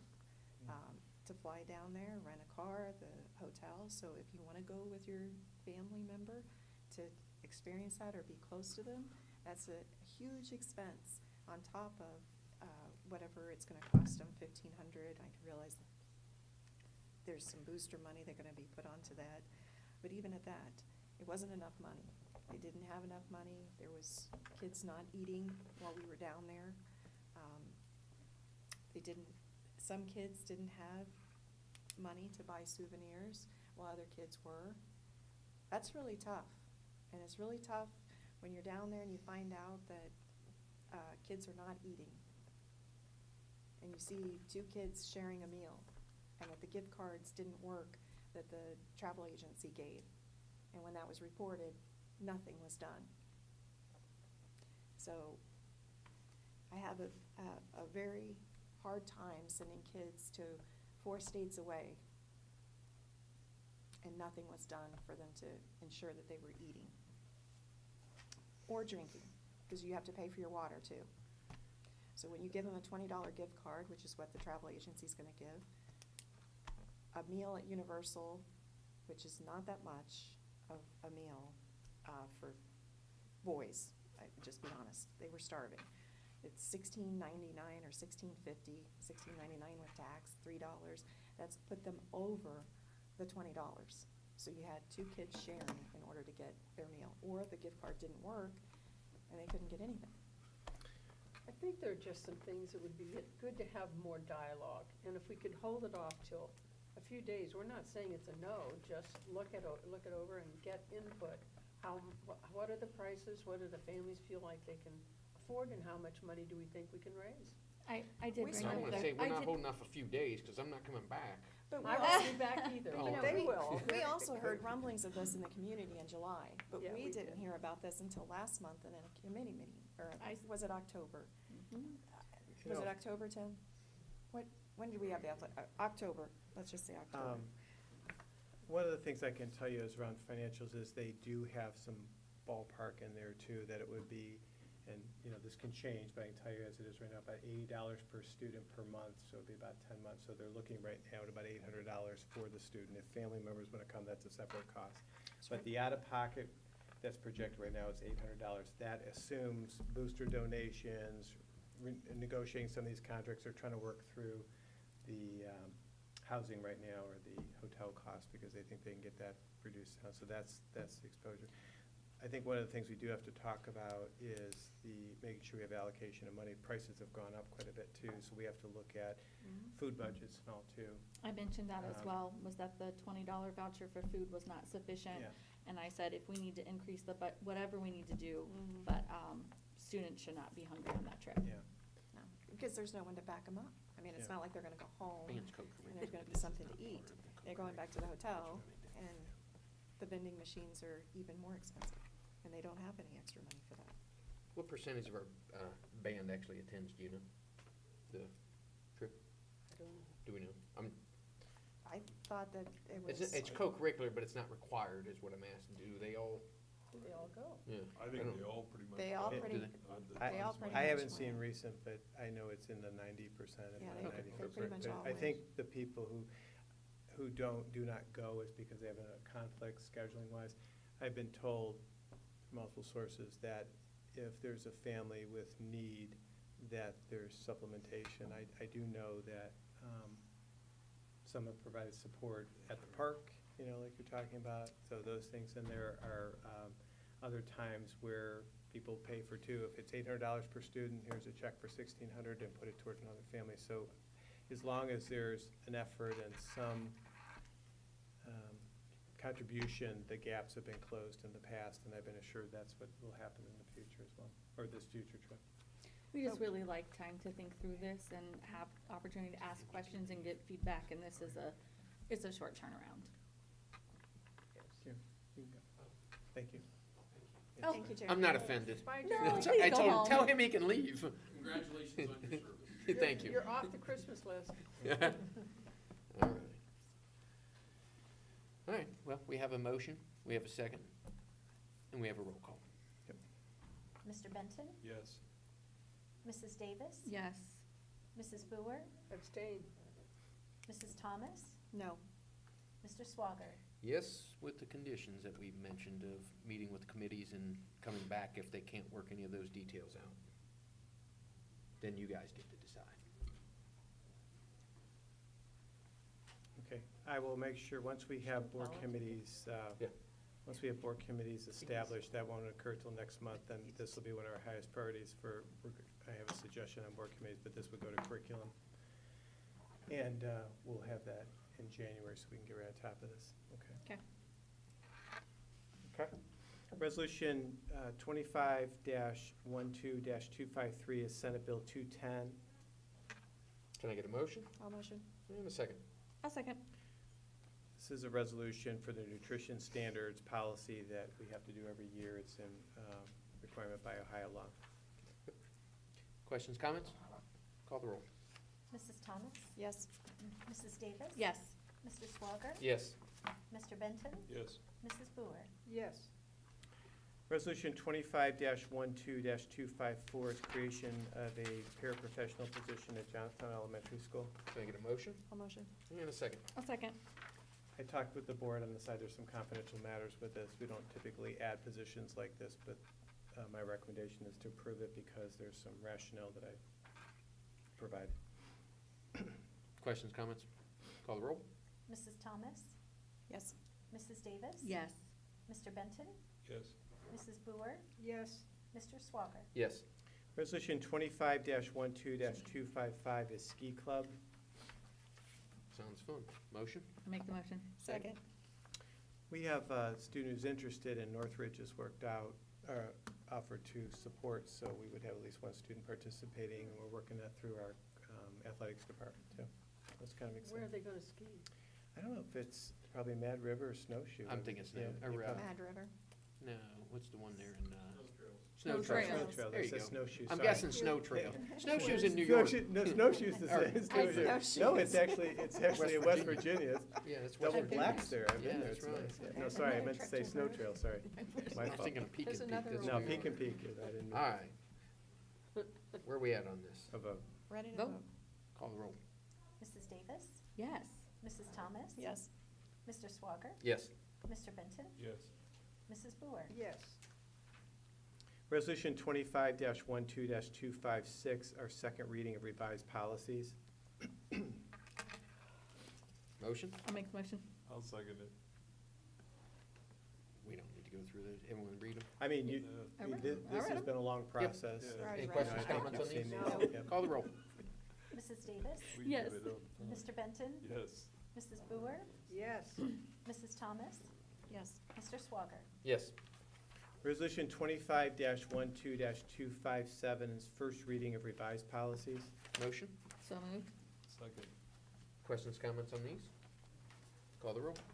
Mrs. Davis? Yes. Mr. Benton? Yes. Mrs. Boer? Yes. Mrs. Thomas? Yes. Mr. Swager? Yes. Resolution 25-12-258, first reading to rescind policies. Motion? I'll motion. I'll Second? second it. Questions, comments? Call the roll. Mrs. Davis? Yes. Mr. Benton? Yes. Mrs. Boer? Yes. Mrs. Thomas? Yes. Mr. Swager? Yes. Resolution 25-12-259 is first reading of replacement policies. Motion? I'll motion. I'll second it. Questions, comments? Call the roll. Mrs. Davis? Yes. Mr. Benton? Mr. Swager? Yes. Mrs. Thomas? Yes. Mrs. Boer? Could I say no, just to break up the monotony? Well, you can. You but, can. Please. Yes, go ahead. you know, I approve. Resolution 25-12-260, first reading of new policies. Motion? I'll motion. I'll second it. Questions, comments? Call the roll. Mrs. Davis? Yes. Mr. Benton? Yes. Mrs. Boer? Yes. Mrs. Thomas? Yes. Mr. Swager? Yes. Resolution 25-12261 is setting a time and place for the 2026 organizational meeting of the Board of Education. I've talked with everyone who's involved January 12th at this location at 5 PM would be the date and time of the meeting as proposed. Good Can I get enough. a motion? I'll make the motion. And a second. I'll second. Questions, comments? Call the roll. Mr. Benton? Yes. Mrs. Davis? Yes. Mrs. Boer? Yes. Mr. Swager? Yes. Mrs. Thomas? Yes. The next couple of resolutions, I'm going to read the first one is for the election of the president pro tempore for the organization. So we need officers to run the meeting before we have elections.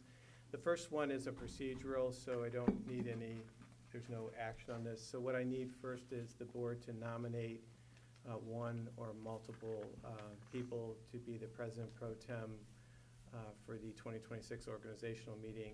Once I have that, then we'll have resolutions to close nominations and then vote, and then we follow that with vice president in case something happens with the president. So I'd like to have first conversation with the board. Do we have any nominations for president pro tempore for the 2026 organizational meeting of the Board of Education?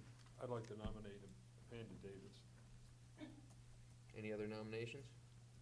Close the nomination resolution. We'll So read it. Resolution 25-12-262 is a resolution to close nomination of president pro tempore for the 2026 organizational meeting. Can we get a motion? I'll make the motion. And a second. I'll second, sorry. There you go. Call the roll. Mr. Benton? Yes. Mrs. Thomas? Yes. Mrs. Boer? Yes. Mrs. Davis? Yes. Mr. Swager? Yes. The next resolution is we want to elect then the president pro tempore, so we just closed the nominations. So the next resolution is 25-12-263, and this is to elect the president pro tempore for the 2026 organizational meeting. That is Amanda Davis. Motion to elect Amanda? If I can get a motion. I'll make the motion. I'll And a second. Question or comments? Call the roll. Mr. Benton? Yes. Mrs. Thomas? Yes. Mrs. Boer, Yes. Mrs. Davis, Yes. Mr. Swager. Yes. Now we move to the vice president. It's the same process. So the first aspect is I just need nominations for the vice president pro tempore for the organizational meeting. I'd like to nominate Ann Thomas. Any other nominations? Resolution closed. Resolution 25-12-264 is a closed nomination for vice president pro tempore for the 2026 organizational meeting of the Board of Education. Can I get a I'll make motion? I'll And a second. Call the roll. Mr. Benton, Yes. Mrs. Davis, Yes. Mrs. Boer, Yes. Mrs. Thomas, Yes. Mr. Swager. Yes. Resolution 25-12-265, this is the election of vice president pro tempore for the 2026 organizational meeting, and that's Mrs. Ann Thomas. Motion to I'll make the motion. I'll second. call the roll. Sorry. You guys are fast. I don't have a mouse. Mr. Benton, Yes. Mrs. Davis. Yes. Mrs. Boer, Yes. Mr. Swager, Yes. Mrs. Thomas. Yes. And then we go to comments. All right. And I switched the order tonight by design for comments. So I'd like to kick off comments tonight. I'm going to go a little bit more out of order. We have House Representative Kevin Miller here, and I know he has an airport pickup here soon, and we've gone a little longer. So Representative Miller, can you come to the lectern there and make your presentation, please? Thank you, Dr. Wagner. Thank you for having me here tonight, and it's an honor to be here. One of the things I always say, one of the most enjoyable aspects of my job is to recognize folks for outstanding service and dedication to their communities, and that's exactly what I'm here to do tonight. So if I may ask Ms. Brewer and Mr. Sauger to come forward. Do you have a first name? Yeah. Tim. So while they come forward, what I'll say is those of us in elected service, know how important it is to have our family behind us, because we know that they're with us. They help us in campaigns, and they come to events like my wife here tonight. So could I have these folks' family just stand for me? And I'd like to just give you guys a round of applause.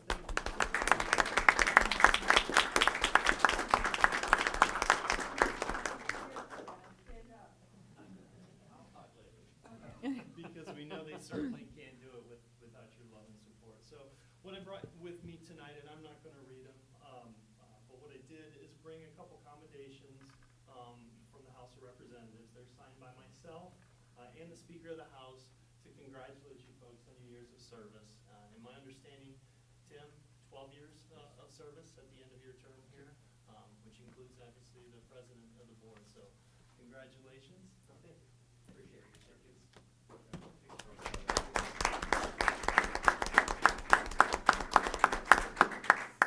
And Ruth Ann, my understanding is a few years? Yes. 27 to be exact, correct? Which includes being the president, vice president as well. Congratulations and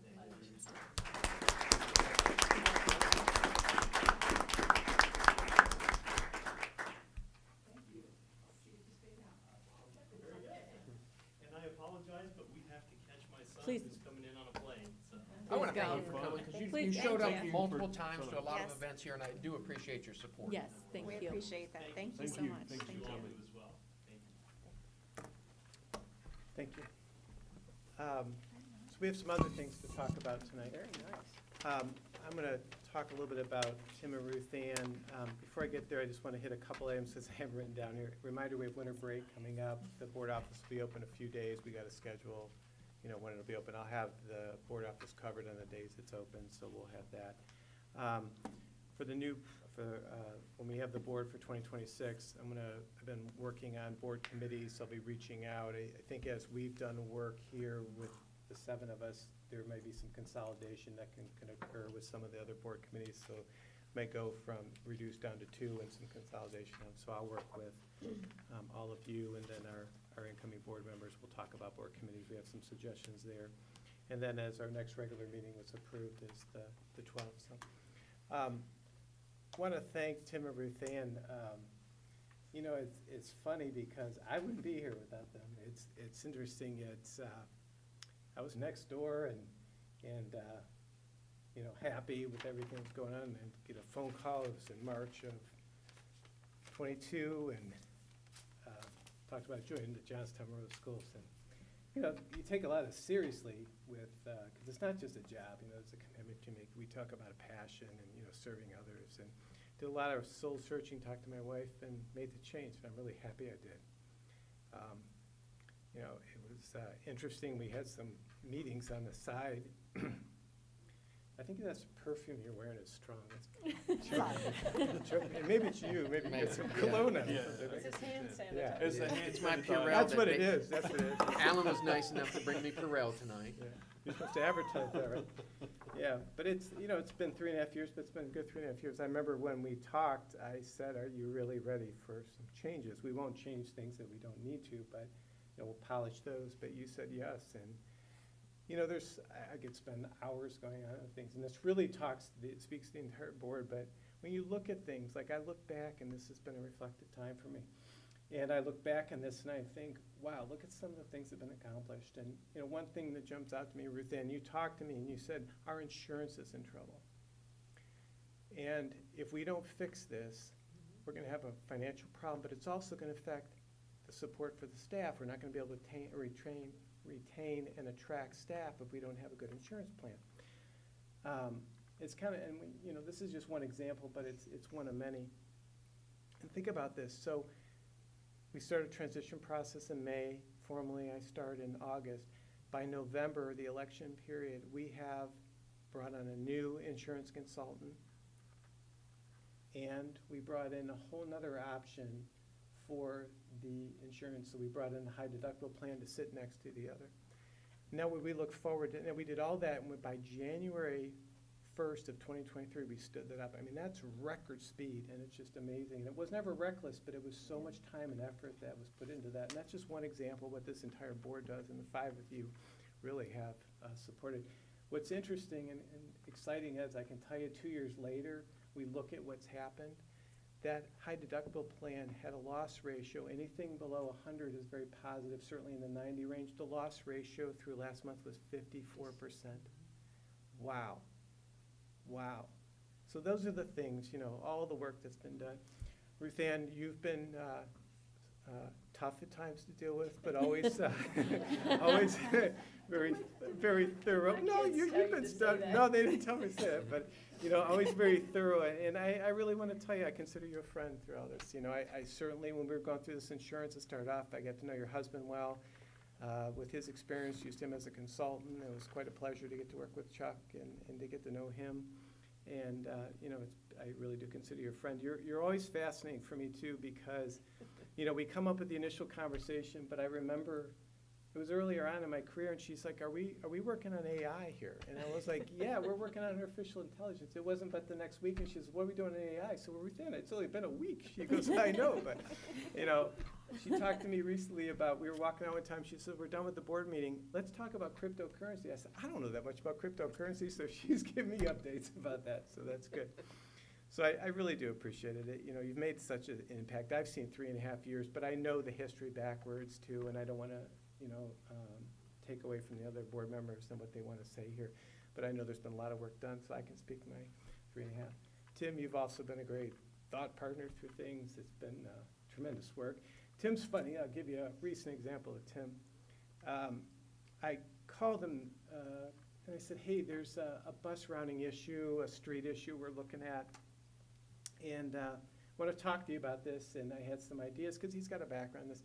So 20 minutes later, he calls me back, and I said, did you pocket dial me by mistake? He goes, no, I was thinking about this issue, and I ran it through some software, and the bus isn't going to be able to turn. And that's Tim Swagger, you know. I mean, here he is 20 minutes later, and there he is, you know, just jumping in with this. So really do appreciate, you know, those are just a couple examples, but I consider you a friend as well, too, and look forward to, you know, we'll have some other work on the side. We actually have some nice plaques for you, too. I'm going to be able to give to you. Everyone got involved with this, so I'm going to give you these. I'm supposed to tell you for your family, Ruth Ann, that this gavel has been affixed, and you're not allowed to take it off. So when you have family meetings, you're not allowed to use them? That was my request.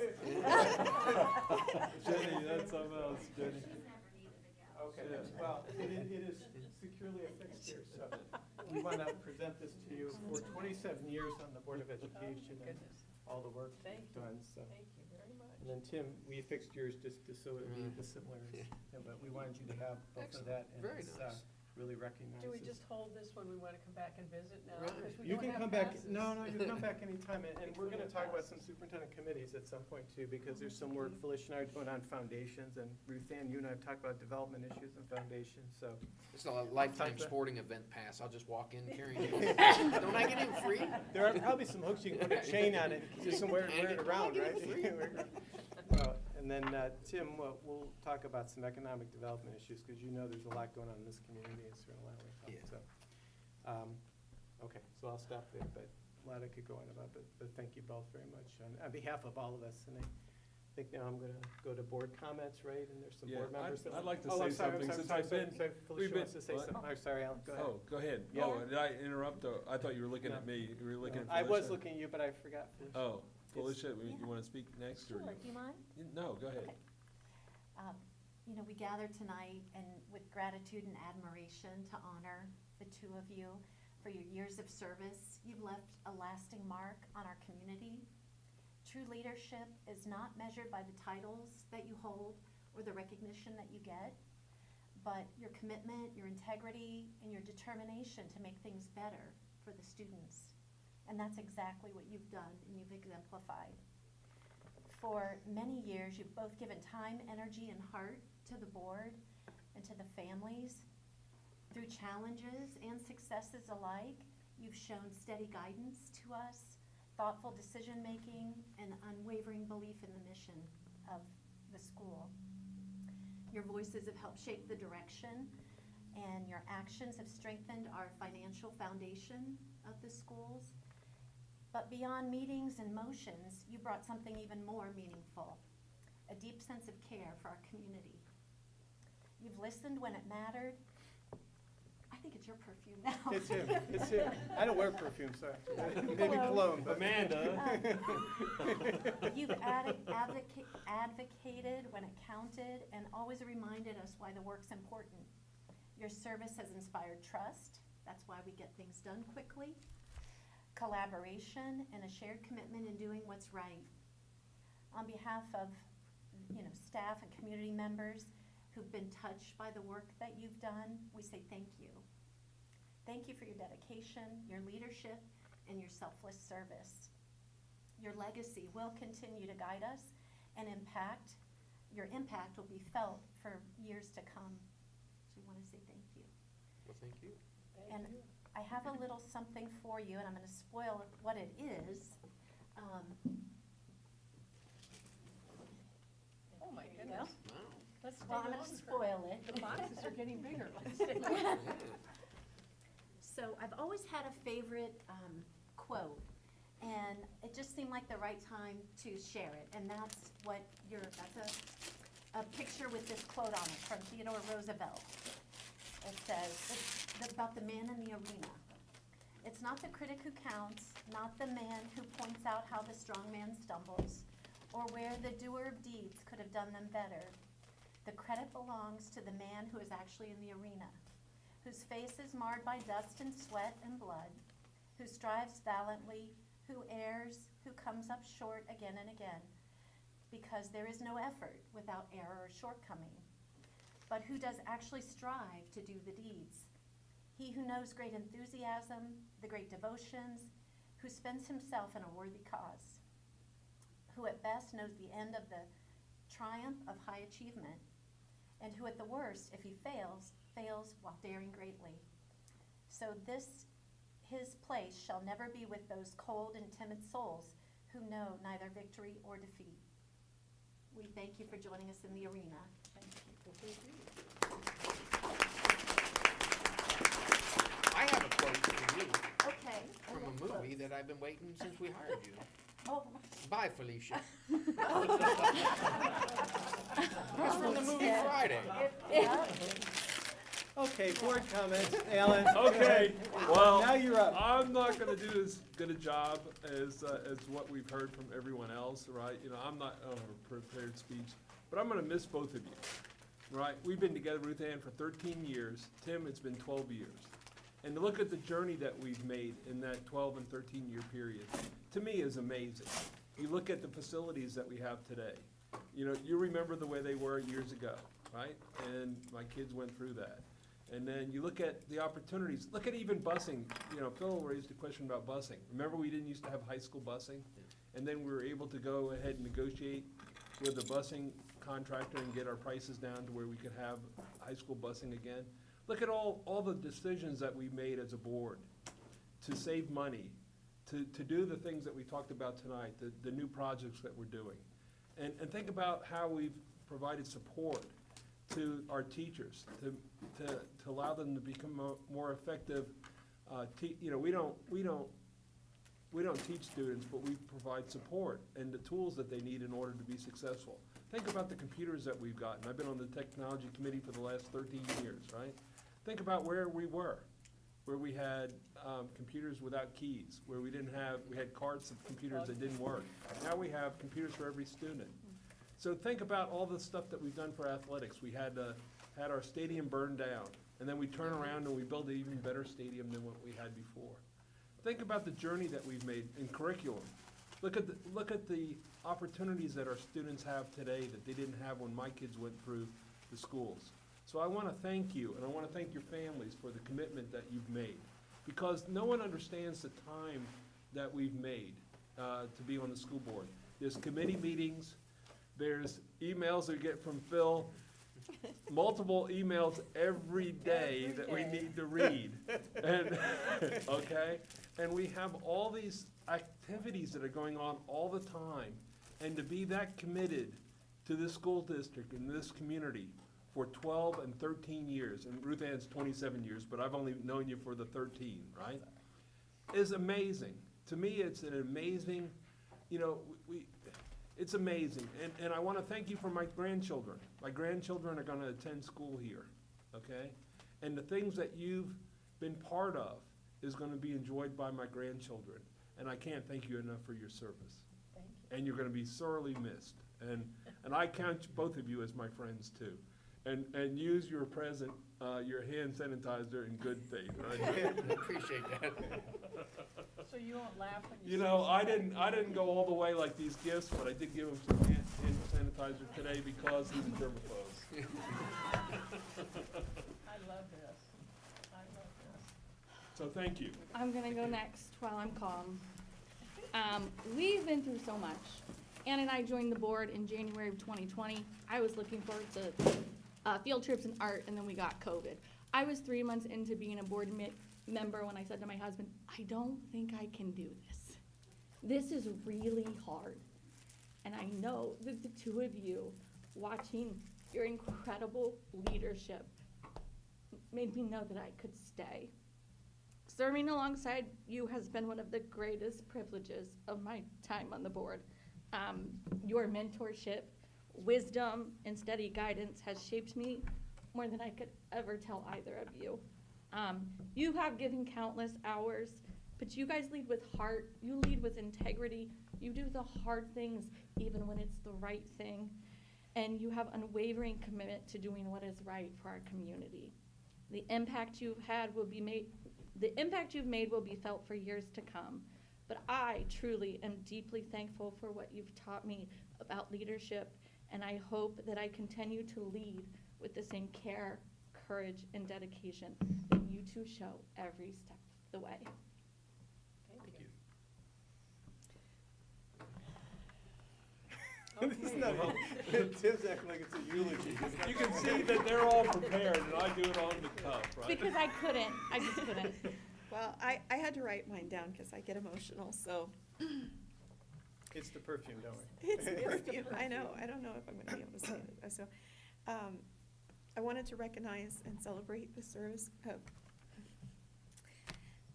two friends that I've come to know on the board. Serving on a school board requires vision, patience, teamwork, and an unwavering commitment to students. And it means long meetings, difficult decisions, and countless hours of work that often happen quietly and without recognition. Ruthann and Tim, you've embraced this responsibility with integrity, thoughtfulness, and genuine care for our schools and our community. During their time on the board, you've consistently demonstrated a deep belief in public education and the power it has to shape lives. As Amanda said, 6 years ago, I came on the board. You guys took us under your wing. Alan, you did the same thing. And we've collaborated. We've had moments of disagreement or challenges, but we've all come back and circled. And we all still talk to each other as we're leaving. Goodbye, have a good night, things like that. Your leadership is reflected in the respect, the collaboration, and the desire to always do what is right. Beyond the policy and governance, Ruthann, you've served 27 years. Tim, you've served 12, bringing your heart to this role, and you see that. The new schools, just like Ellen said, the new schools, the dedication to bring the new classes that we had from C-Tech, the vision. You called me, Tim, and said, hey, we could do this. If we don't do this, we're gonna have kids not being able to go to the electric program. Ruthann, one of your things that we've talked about is the curriculum, is to expand our medical. We've got our CNA program over there now too. So your legacy will continue, and your service has made a lasting impact. Your contributions will be felt long after your term has ended. Recently, I ran into some students, former students at Johnstown who are now nurses, and they are so excited about the great things that we're doing here, not just the CNA program, but everything that's going on. They said they'd like to come back and be a student here. Now, I think that's a testament that things are going well, and we're doing great things. So I just want to, I wrote some other stuff here, but I just want you to know that I'm going to miss having you guys here and talking with you, but now we can go have lunch. Yeah, right. We can talk about our Red Sox. We can talk about anything. That's yeah. right. And I just want to thank you for everything. Thank you. Thank you. Anything either one of you want to say? You know me, I'm never quiet, so I do have something to say. This evening, I want to recognize two board members that are here that were in my past. One was Jim Doddard. If you could stand up, I think everybody knows you, but if they don't, they should. Yeah. He's rehabbing a couple houses and doing a marvelous job, and I don't know what else he does besides being a wonderful teacher. I don't know. But thank you, Jimmy, for being on the school board, and you know what these people are talking about, don't you? And the other one is Brent Fetters, who brought me this book. And Brent, the book is dated 1995. So I have a lot of these books that are back history, archival history for this school. I don't know who wants to have those. Raise your hand if you want to. I don't see any hands go up. But there's a lot of documentation. And so if anybody's interested in our lives and what we were way back when, that would be fine for you to have. And I would love to drop it off at your house. There was an issue this last year that was very polarizing for our community, and I do want to speak to it a minute because it's been heavy on my heart, and that is the LifeWise program.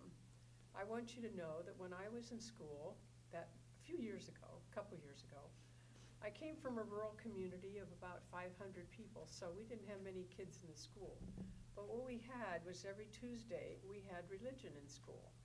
So I want you to know that when I grew up with my family, I had religion on Tuesday, on Wednesday, Tuesday, Sunday, and Sunday night. So my family covered up, helped me be stronger on the days I wasn't in those classes. I am not opposed to the LifeWise program. What I was trying to convey that we weren't allowed to say at that time, and now that I'm almost off the board, I can say it. I won't say everything because I'll wait till it actually expires, but the reasons that I felt I couldn't go forward with it at that time, we just came out of COVID. We had some students who were struggling terribly with math and the other curriculum pieces, and I couldn't watch that continue to happen. The board decided to put in over $300,000 in curriculum, and in tutors, so we could bring our kids up to the standard we'd like to see them. That meant that if we let the kids leave the school building or any part of it, we were cutting short that time that we had to do important things too as a school district and as a public school. So for me, that was my vote. That was why I chose to do it. It wasn't about, and the hardest thing for me to have had to adjust to, I'm not an atheist, I'm not somebody who doesn't believe in God, and I'm not somebody who didn't have a Christian upbringing. And I understand the value of it, but at that point, I needed one more year to see if that $300,000 we put in to tutoring and curriculum was really gonna help us with our curriculum, raise those test scores, and help the students so they weren't struggling. That wasn't what happened. Somehow the story got lost, or the emotions got lost in the issue, and that's too bad. I hope in the future that if you have an issue you wanna bring to this board, you'll be a good patient listener, and when they tell you there are reasons for or against something, be sure you listen to both sides of the issue. Because I know you can rescue a lot of people and hurt a lot of people in here, put the right color shirts on them, and make them seem effective, but that's not how good government works. And maybe it is time that I leave, because in my mind, I never ran away from a fight. I've never taken a dime from this school district, and I've always been dedicated, and as you can see, I'm passionate. So, I'm sorry, but it's a heavy night for me, but if I can share those thoughts, I mean them from the bottom of my heart. Well, It's your thanks. turn. Well, for me, it's more simple, I think. First, I do want to thank my wife.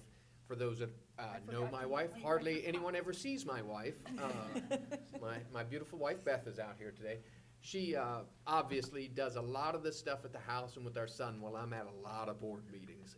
And over the years, especially when we were doing the construction side, I was up here 3, 4, 5 days a week, and we were up here till 10, 11 o'clock at night.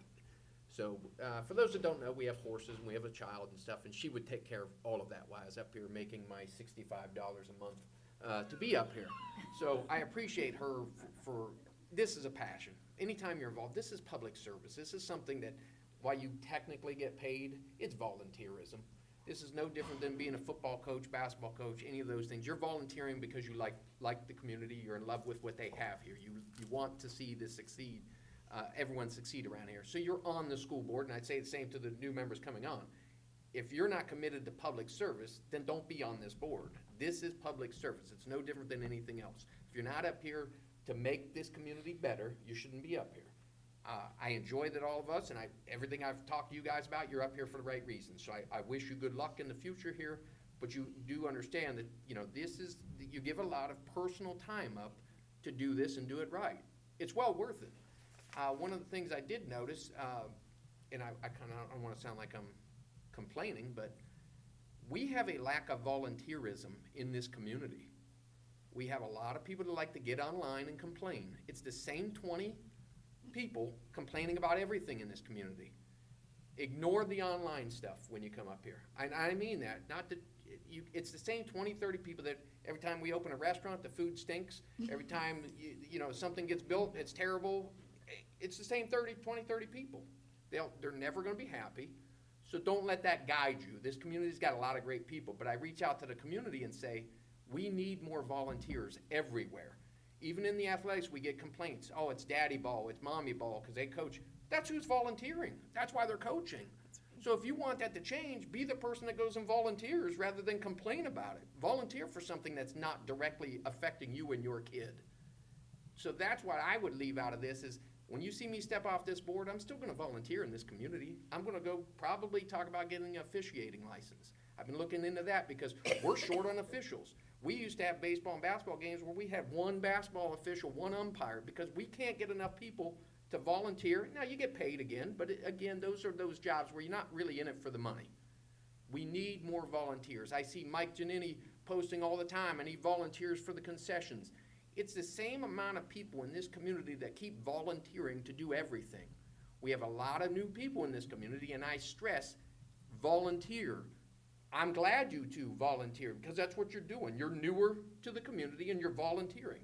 Get involved. I don't even have to agree with you. If you're volunteering and putting time and effort into it, at least you're doing something, but rather than sitting at home complaining on Facebook that this city needs this or that, or this person should be doing this or that.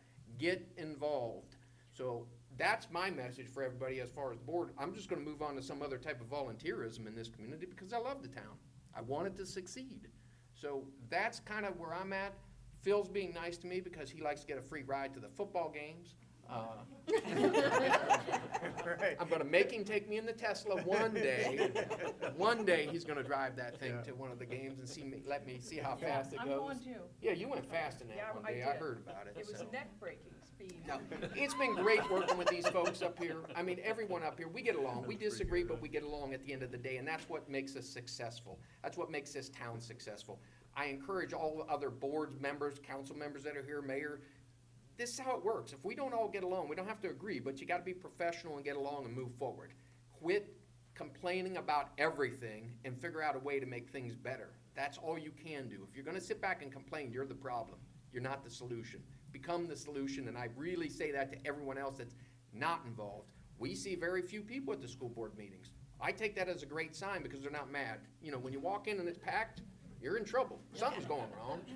Either that or we better be honoring somebody. But at the same time, it'd be nice if people would come up and get involved and know what's actually going on. City council's the same way. You watch those meetings, the same people show up, right? You want to get people involved in a positive way in this community, and I just implore everybody, if you want Johnstown to remain Johnstown, get involved in making sure it remains Johnstown. It's community driven. If you want other people to run this town, let them come in and run the town. But if you want that JYAA program to be successful, if you want our sports programs, our arts, our band, if you want all that to be successful, volunteer, get involved. So I appreciate the time I've had on the school board here. It's been fun. I mean, there's days you pull your head out. If you're up here to make friends, worst job in the world. You make more enemies than friends when you're in leadership position, any leadership position. You have to recognize that. You're in the front. Yeah, and I'm at the front. I mean, currently, you know, if you know me and my wife, we're not overly worried about what people think of us. We know we're grounded. We know we're grounded. We're not, you know what I mean? You can't be driven by your perception rather than making the right decision. Be the right person, do the right thing, and you'll be fine. I sleep well at night knowing that. And that's why I encourage everybody. Just be upfront, be straightforward. We can all get, disagree, but if we're all coming from the right place, we're all gonna make the town better. We're gonna make the schools better, the whole community better. So get involved. Other than that, We're going to sign up as a volunteer. yeah, well, we've got plenty of areas. Do you think so? And I mean, we've just got so many needs in this community for My family will volunteerism. rip this right off of here. Yeah. I mean, the American Legion, I'm a member of the SAL, the Sons of the American Legion. We're always looking for people to help out. Everyone wants to go over there and eat breakfast on Saturday, but we're always struggling to find people to cook breakfast. You know what I mean? So those are the types of things. We've got a lot of great community groups here, but they need volunteerism. You go to Eileen up here, you know, at the Angels Persist. Agents Persist. She's always looking for help. So there's plenty of people doing good things in this community that need help. Get out and help them. So, Okay. thanks. Yeah. I like it. Tell us how you really do. I said I like the community. I want it to succeed. I know you do. We both I do. know you do. Maybe stay too long. Yeah. Next, we're gonna move, I put a second section of public comments. So there's some people like to speak. I'll start with Mayor Barnard. He has a presentation, and then it'll be open mic, so whomever else wants to speak. I know Councilman Barr's here, he wants to talk, and Mr. Robertson's here, somewhere, so I'm walking. But I do want to say for the board, as long as you agree, when we have these public comment sections, I always read that there's time for public participation, and each statement shall be made by a participant, shall be limited to 3 minutes. I'd like to ask all of you if we can waive that for tonight, because there's nothing impactful to the board agenda tonight since we're almost done. So if that's agreeable to the board, we'll waive That's the 3 agreeable. minutes. Okay. Yeah. Mayor Barnhart? I have a complaint first to start. Please. Well, I know you do, but we have to work on scheduling. The beard. Oh, the beard? The fact that I didn't see him for 2 weeks. I walked in tonight and I went, where'd you grow that? I'm just blown away. I could not second your comments more than what you guys said. Ruth Ann, you're 100% right. When you're in the arena, there are critics out there. There are critics who are going to say things that they have no clue about. that they have opinions about, but until they sit in these chairs right here, they don't know how to make those decisions. So thank you guys for what you did. Thank you for your leadership. If people remember back, it wasn't too many years ago that there was no relationship between the city and the school board. Matter of fact, there was lawsuits. I would like to say the fact that we have the relationship we have now is incredible. And it was thanks to all of you guys. The fact that we have compensation agreements, that we have companies coming in looking at land to move into Johnstown, and we don't have to go through all this crazy stuff because we have the compensation agreements in place. And that was thanks to you guys and the city council. That is wonderful leadership. Ruth Ann, the first time I ever talked to you, you called me about the Miles Estate. I had no idea who Ruth Ann was, and she's basically yelling at me on the phone about the Miles Estate, and I'm trying to catch up, like, what's going on? Thank you for all you've done for me, the advice, conversations. Tim, people do not realize how hard that position is until you sit in it. And being a leader is not just running the meetings. It is keeping everyone together. And the fact that you guys have meetings and you vote yes, I know you guys don't all agree, but you put that public perception out there that you do, and that's incredible. And I thank all of you for that. So I have two proclamations tonight, one for each of you. I'm not going to read all of it, but I'm going to summarize a couple things. And it says, whereas during your tenure, you guys have provided valuable knowledge of infrastructure, traffic control, and site planning to the challenge of building new schools, along with thoughtful guidance on academic priorities, fiscal responsibility, and policies that ensure every student has access to a safe, supportive, and enriching learning environment. And you guys have both devoted countless hours to board meetings, community work, school events, and community conversations, consistently bringing integrity, compassion, and a student-first mindset to every decision. And finally, now therefore be it proclaimed that the City of Johnstown Council extends its deepest gratitude to both of you for your outstanding service and commitment to the students of this district, their families, and to the City of Johnstown. So thank you both. I brought my girls here to the school district 2 years ago. I couldn't be happier, so thank you. Thank you.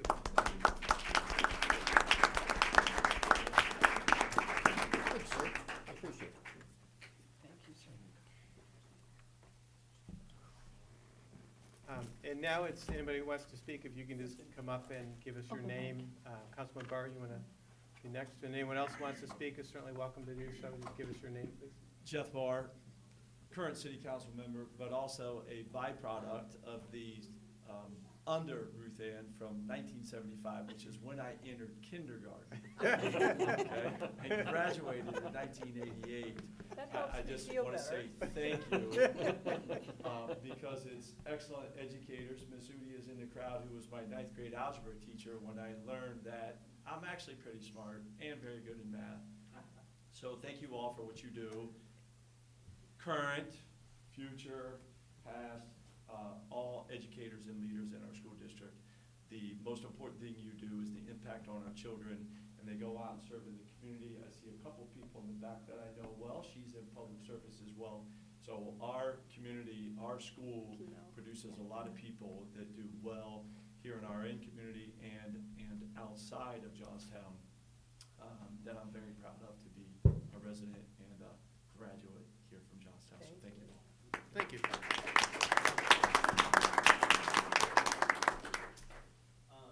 Jim Daughter, former board member, volunteer in the community. Thanks, Tim. Shout out. People said echo what other people said before, and I had a big laundry list of things I wanted to say that were procedural, but I don't have to go there because it would be redundant. But when I was first on the board, it was like I was kind of in your boat where it was like COVID. I don't know when we do it. We were losing superintendents and people were quitting on school board. And in steps Ruth Ann first, and she sits in the meeting, kind of interview for the job, and it was kind of an easy job to choose her to be on the board. I remember walking out of there, just the calm presence, and I was like, "Are you always like this? Like so sure, so everything?" And little did I know that she had done this job for 20 years prior to coming back and saving us,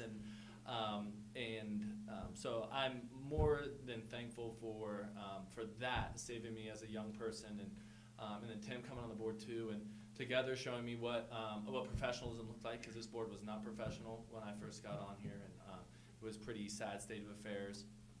But righted the ship, and I mean, if you look on what's going on over here on the boards behind you and drive around this community, it's totally different than it was before, and seeing that is confident and knowing that the direction is continuing, despite the fact that you might not be there. But I will say this, I didn't really not plan on being here, not tonight, but not stepping down from the board. But when I did, that became your nightmare, which was my reprieve.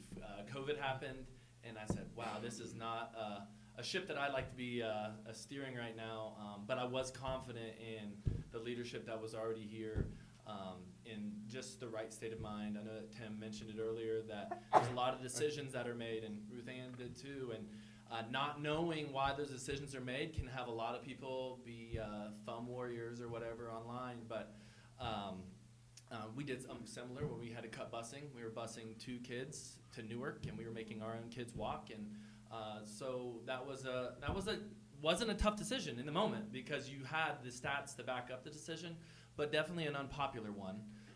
Speaking to Tim, making decisions based off of what other people say, during that time I remember a gentleman came to our board meeting, and he had said that he spoke to Northridge, and they had decided to go in a different direction than us, and he wasn't even a member of their community, right? They're making rules based off of just what they read online, and these people don't even live in their community.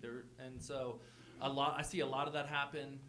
If you know the person who's writing on, or maybe they're anonymous, they might not even belong to your community. So stay true to what you know. I know that you have, and you will continue to do that. And so thank you so much. I'm looking forward to you on the other side, and we can kind of make side eyes when people are complaining about the rest of these people. So, thanks for being here. I appreciate it. Sorry. Thank you. Hey, thanks, Jim. Thanks, Jim. Oh, I like this. I'm Come on. Beth Miller, I'm Tim Schwager's wife. I'm sure you didn't expect me to speak tonight, and I wasn't planning on it, but everybody else had such nice things to say, I feel kind of obligated to get up here and speak and say something nice. Good. But I would like to say I'm a lifelong resident of Johnstown, graduated from high school in 1990. Also had Miss Zudi as a fabulous math teacher. But I've been in the community forever, and my husband, when we met and got married, we're like, let's move back to Johnstown. Even though as much as I hated the community while I was here, it was so small, I want to get out, and as soon as I left, I wanted to come back. So we bought land here, we built a house, and my husband had absolutely no ties to this community whatsoever except for me. And he stepped up, started coaching our son's teams, got on the school board, joined the SAL. He's also a bingo caller when the American Legion has bingo nights. I do the little tear-offs, I run that, and he volunteered and does the bingo calling. So as much as I've complained about the late evening meetings and all the meetings during the day, all the paperwork he brings home and plans he was reviewing during construction, I just want to publicly say thank you for stepping in and joining the community, even though he had no ties except for me. So, thank you.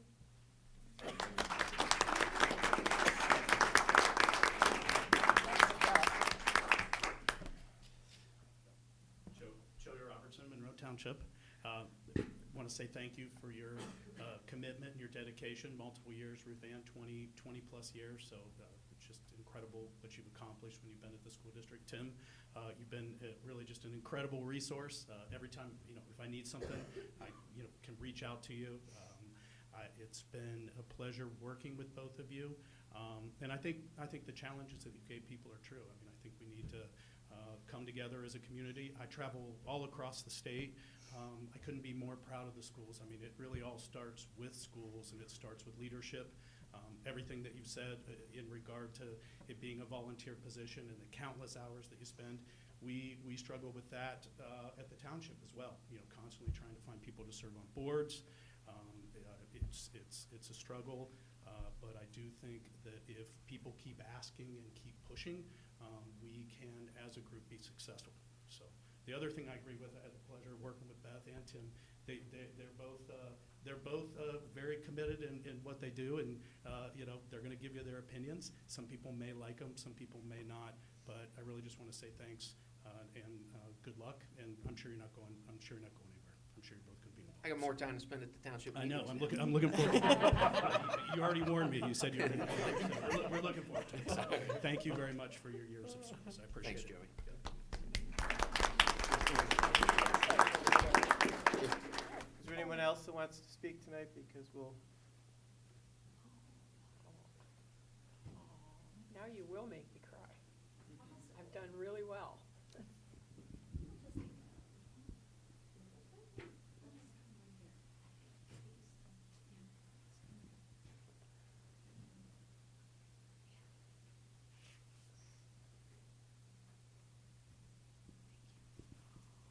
Well, good evening, everyone.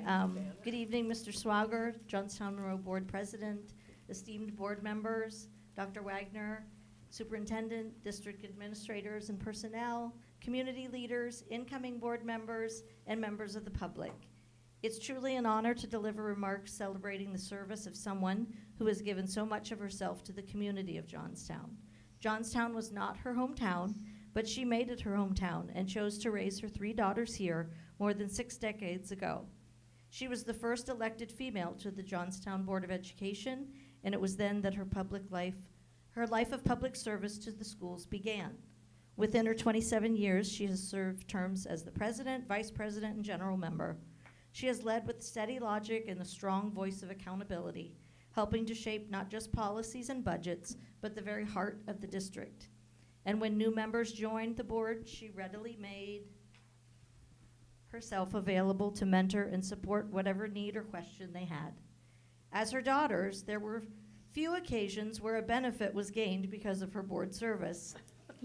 Often, her service meant preconceived ideas that her opinion and ours were aligned. However, she modeled that independent thinking was an admirable trait, and because of it, all her daughters emulated an independent mindset, not often sharing the same opinion regarding a school-related topic. Some of the expectations of a board member included attending meetings and representing the community. And then there was the communication part, in the form of phone calls, emails, texts, or committee work behind the public meetings. Our family remembers the countless hours that consumed evenings, weekends, and family time.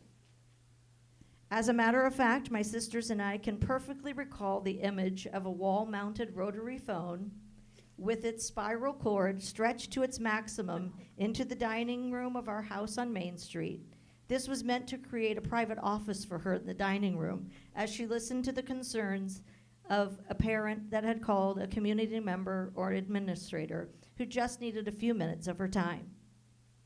And if my sisters, often that time extended into at least an hour-long conversation. And if we dared, my sisters and I, disturb that makeshift school board office in the dining room, we would quickly receive correction in the form of her scowled face, hasty snaps, and her mouthing the words, "Girls, girls, this is important." As adult siblings, we have laughed about those moments many times.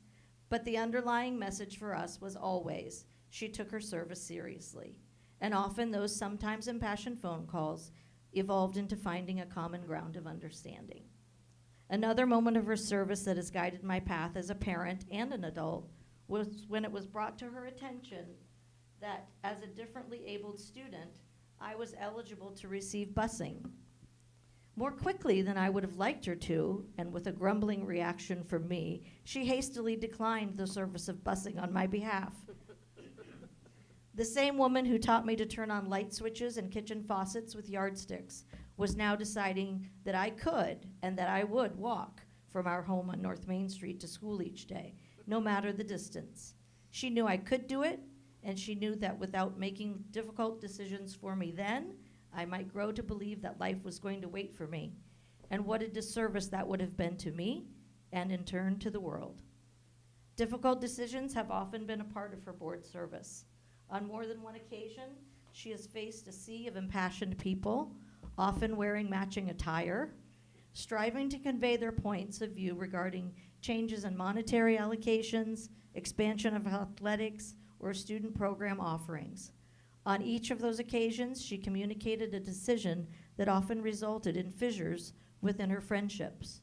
In many cases, the benefit of time or hindsight has softened those edges, but in some cases, the edges remain. Being a representative and a servant of the community involves difficult decisions where the opposition is not often privy to all the information that influences final outcomes. Not once did she waver, not once did she backpedal. There is no finer example for a daughter to follow. Year after year, meeting after meeting, she showed up, she was prepared, thoughtful, and ready to do the difficult work that the job expected. Another example of her dedication to the community was the addition of long-term house guests within our home.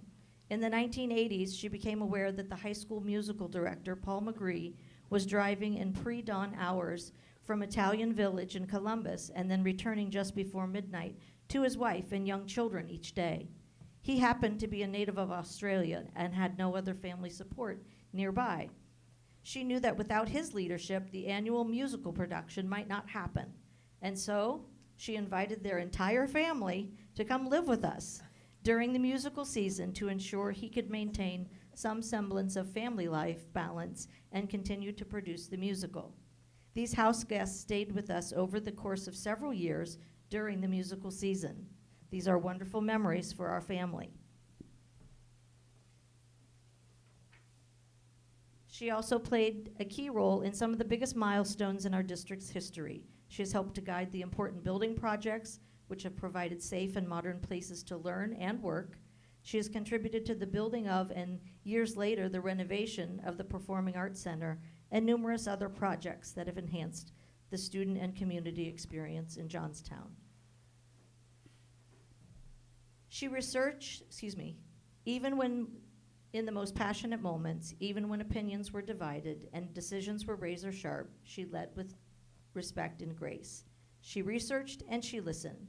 Mrs. Boer, affectionately known to me as Mom, your legacy is everywhere in this district, in the schools you helped build, in the programs you have supported, publicly and privately, and in the opportunities you have helped to create for generations of students. Most of all, your legacy lives in the example you've set for all to emulate, especially your daughters, to identify a need, serve with heart, lead with honesty, and never lose sight of the right side of things. These elements have rooted deeply within each of your daughters. Your eldest, Melissa, has served as a magistrate for the state of Ohio for several decades and serves as a book editor and consultant for 21st century financial concepts. Your middle daughter, Leslie Ann, has created a successful medical career that includes the founding of a biomedical practice. And your youngest has led a fulfilling teaching career both in Ohio and abroad, and is the co-founder and director of a dual national nonprofit.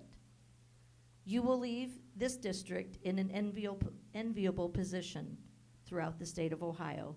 Congratulations on a remarkable legacy of service, and thank you for the life lessons you embedded in your infinitely proud daughters, grandchildren, your spouse, and your greater family.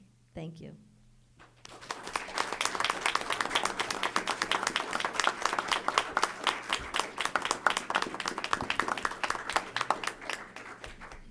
Is there anyone else that'd like to say anything tonight? Can't follow that. No? Jenny, you didn't have any of the perfume problems like we did. You did a much better job than any of us. Your content was tremendous. Can we, before we conclude tonight, we just had a video. We thought we would just show you what 2025 looked like, and it's one we're going to send up to the community, but if we can end with that, and then we'll be ready for the meeting closing. So if you can run that video.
Perfume made it.